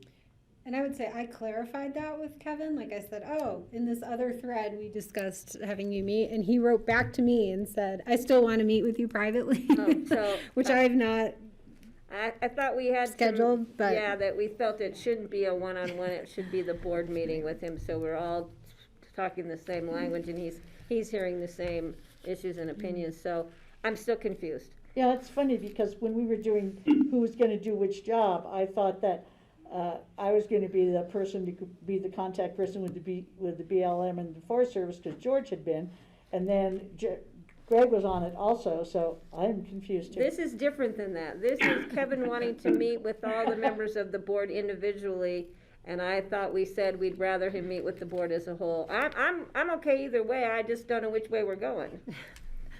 Steve, did you have a... So I reread his email too, and he does want to meet with us each individually to kind of get to know us personally better. Like, for instance, when Karen Schroyer was our forester, you know, I would run into her at various things. There was kind of a more of personal friendship that was beyond business. And I think that's kind of what Kevin wants to achieve that too, by just getting to know us better individually with private meetings, but still we need to have the work session with the Forest Service on, you know, our official, so we know Forest Service is up to this summer for wildfire and all the different issues that we have facing us. It's important we all meet together and be on the same page. So I guess we're saying we should meet with him individually, and we're gonna meet with him with a joint meeting. If you care to cultivate that relationship with him. Yeah, okay. Okay, let's try and move us on. Any other open or future agenda items? I did miss one, Kelly. We will have the ratification of the Basalt Library Board appointment that Steve Got our agenda for requested. tomorrow. Yeah, we have it in the consent Okay, agenda. that did make it on there. I didn't think it made it on there in time. I'm sorry. No It's already worries. on there. That's it. Okay, any open discussion items? Just a note for the board that the library has identified a rolling reopening plan starting March 1st with the Dunaway Community Room, and then they're going to watch data for 2 weeks and begin walkthrough browsing, and then look for full opening with social distancing, but no meeting rooms again 2 weeks after that. So they've been working on their reopening plan and doing a slow roll with that. And that's all I have for open. Patty? Yeah, I think that's great, John, because with tax season coming up and availability of tax documents, they do have tax booklets out in the front lobby, you know, the anteroom there in front of the library main entrance, which is great, but a lot of people need to print out forms and don't have access to computers and printers. So I think with tax season coming up, we're gonna have a lot of people needing to use, because the Dunaway room is usually set up, I think, as the computer space. Is that correct? And I think that's important at this time of year. That's, so I think it's great, and I appreciate them looking at that need for the community, because it's a much used opportunity over there. Steve? So if the library is reopening, then the employees would be more frontline workers meeting members of the public. Are they, where are they in line for the vaccination protocol? Yeah, so local government employees have been moved to phase 2 from the 1B, unless they fit into some of the specific essential employees. But for the most part, county employees are in phase 2 and 3. Okay, thank you. Greg? John, just wondering, does the library have a protocol in place for allowing new people to come in through the door? Do we have a number requirement? Are they doing thermal testing? Do they do temperature tests like a restaurant would? I'm just thinking we should have a standard of practice. You know, the restaurants have kind of taken that up, and other stores have. Seems to be the library should too. Yeah, so they definitely have protocols for use of that. And initially, it's really going to be the Dunaway room and computer lab. As Patty said, there's that community need out there right now. And yes, there's all the social distancing, mask requirements, limitations. I believe they're doing temperature screening. Great. Thank you. Yes, Steve, go ahead. We're on open discussion now, right? Yes. Okay. I just wanted to give a quick report on my interactions with Williams Hill translator system and Mountaintop communications site. As of a couple days ago, we are now on the Pitkin County translator system for TV, and we're canceling our satellite service for television. So I will be, and George had been watching that for years at his house, but now I will be familiar with that, so I can become kind of an expert in understanding that system, as well as being connected on the broadband system. So we're no longer on the satellite for our broadband, and it's been a much better connection, with not getting dropped. I think I've only been dropped off one time the whole time I've been using it. So I'm pretty pleased all in all with what Jeff Kruger and his team have been able to accomplish on that. You're coming in loud and clear, Steve. Looks good. Yeah, no internet unstable flashers. You know, if yes. I could, Kelly, on that regarding the translator and Jeff, I did see that Jeff. I'm gratified to see he's going to report on the Starlink when he comes before us again. But also, he noted that they've been inviting the community to get into the beta test for the Starlink system. Anybody who's in the rural area could try that new improved satellite system called Starlink and kind of report back to us, almost like citizen science, so that we could really understand if that's an option for people and it will work. I think that'll be important in some of the darker corners of the community or the valley or the county. So I just want to put the word out. If people are still thinking about it, that's something that we'd be interested in hearing how it goes for them. I also, what did I want to say? Oh, John, I noticed that we did not notice the CCI meetings for this Thursday and Friday on our agendas, which Charlotte has done for future CCI meetings, and it's probably because they changed the dates, but typically Francie and Steve and I are on those calls, so I don't know how we remedy that. And you know, a lot of times I drop off and Francie gets on. Like, it's not super common that we're all three on together, but it is possible. When is it again? This Thursday and Friday. We can post it. Okay. With the link. Well, we just have to let the public know that we all might be on the same meeting. Yeah, it's not for the public to link into, it's just Yeah. to notice the public that there could be a I see. quorum of the board, yeah. Yeah. You should have a link already for And the those, CCI. Maybe. Yeah. I might. I don't have that one, so don't call me for that one.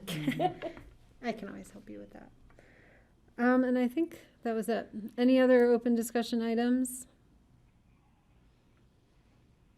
Okay. One thing. Yes, Craig. Oh, sorry. Last thing is just, I should put it out there. Mona Newton, our core director, crashed skiing, was it yesterday maybe, and broke her tibia. And she actually attended a meeting afterwards before the pain set in. She's pretty dedicated, I have to say. That's what the plan was, that she said, I don't feel so bad yet, let's have this meeting before. And then she went in to get set or worked on. So anyway, just wanted to let you know that Mona has a broken leg, but she's still, standing up and saluting, which is above and beyond the call. Thanks. Either Thanks that for or letting she's us sitting down know. with her leg up. Too. Okay. Anything else? I'm good. We have a full day tomorrow too. So, all right, we'll see everybody tomorrow at noon. Thank you. No. We'll see everybody tomorrow at a quarter Oh to yes, we have our 10. executive session. Thank you. And Reminder. Executive session. Let's see. At 9:45. 9:45. Fancy everyone's I'll be here at 8. So damn confusing. Yes. Okay. We'll say that again. We And the link will will be sent to us. convene our executive session together at We already 9:45 have it, publicly, and then we will reconvene for the public at noon for our regular session. So thank you for that, and thank you, Grassroots. All right. All right. Good night. And See you guys Terry. bright and early. Well, kind of bright. Bye. Bye. I have my first meeting at 8:30 tomorrow. Thank you, Terry. Yeah.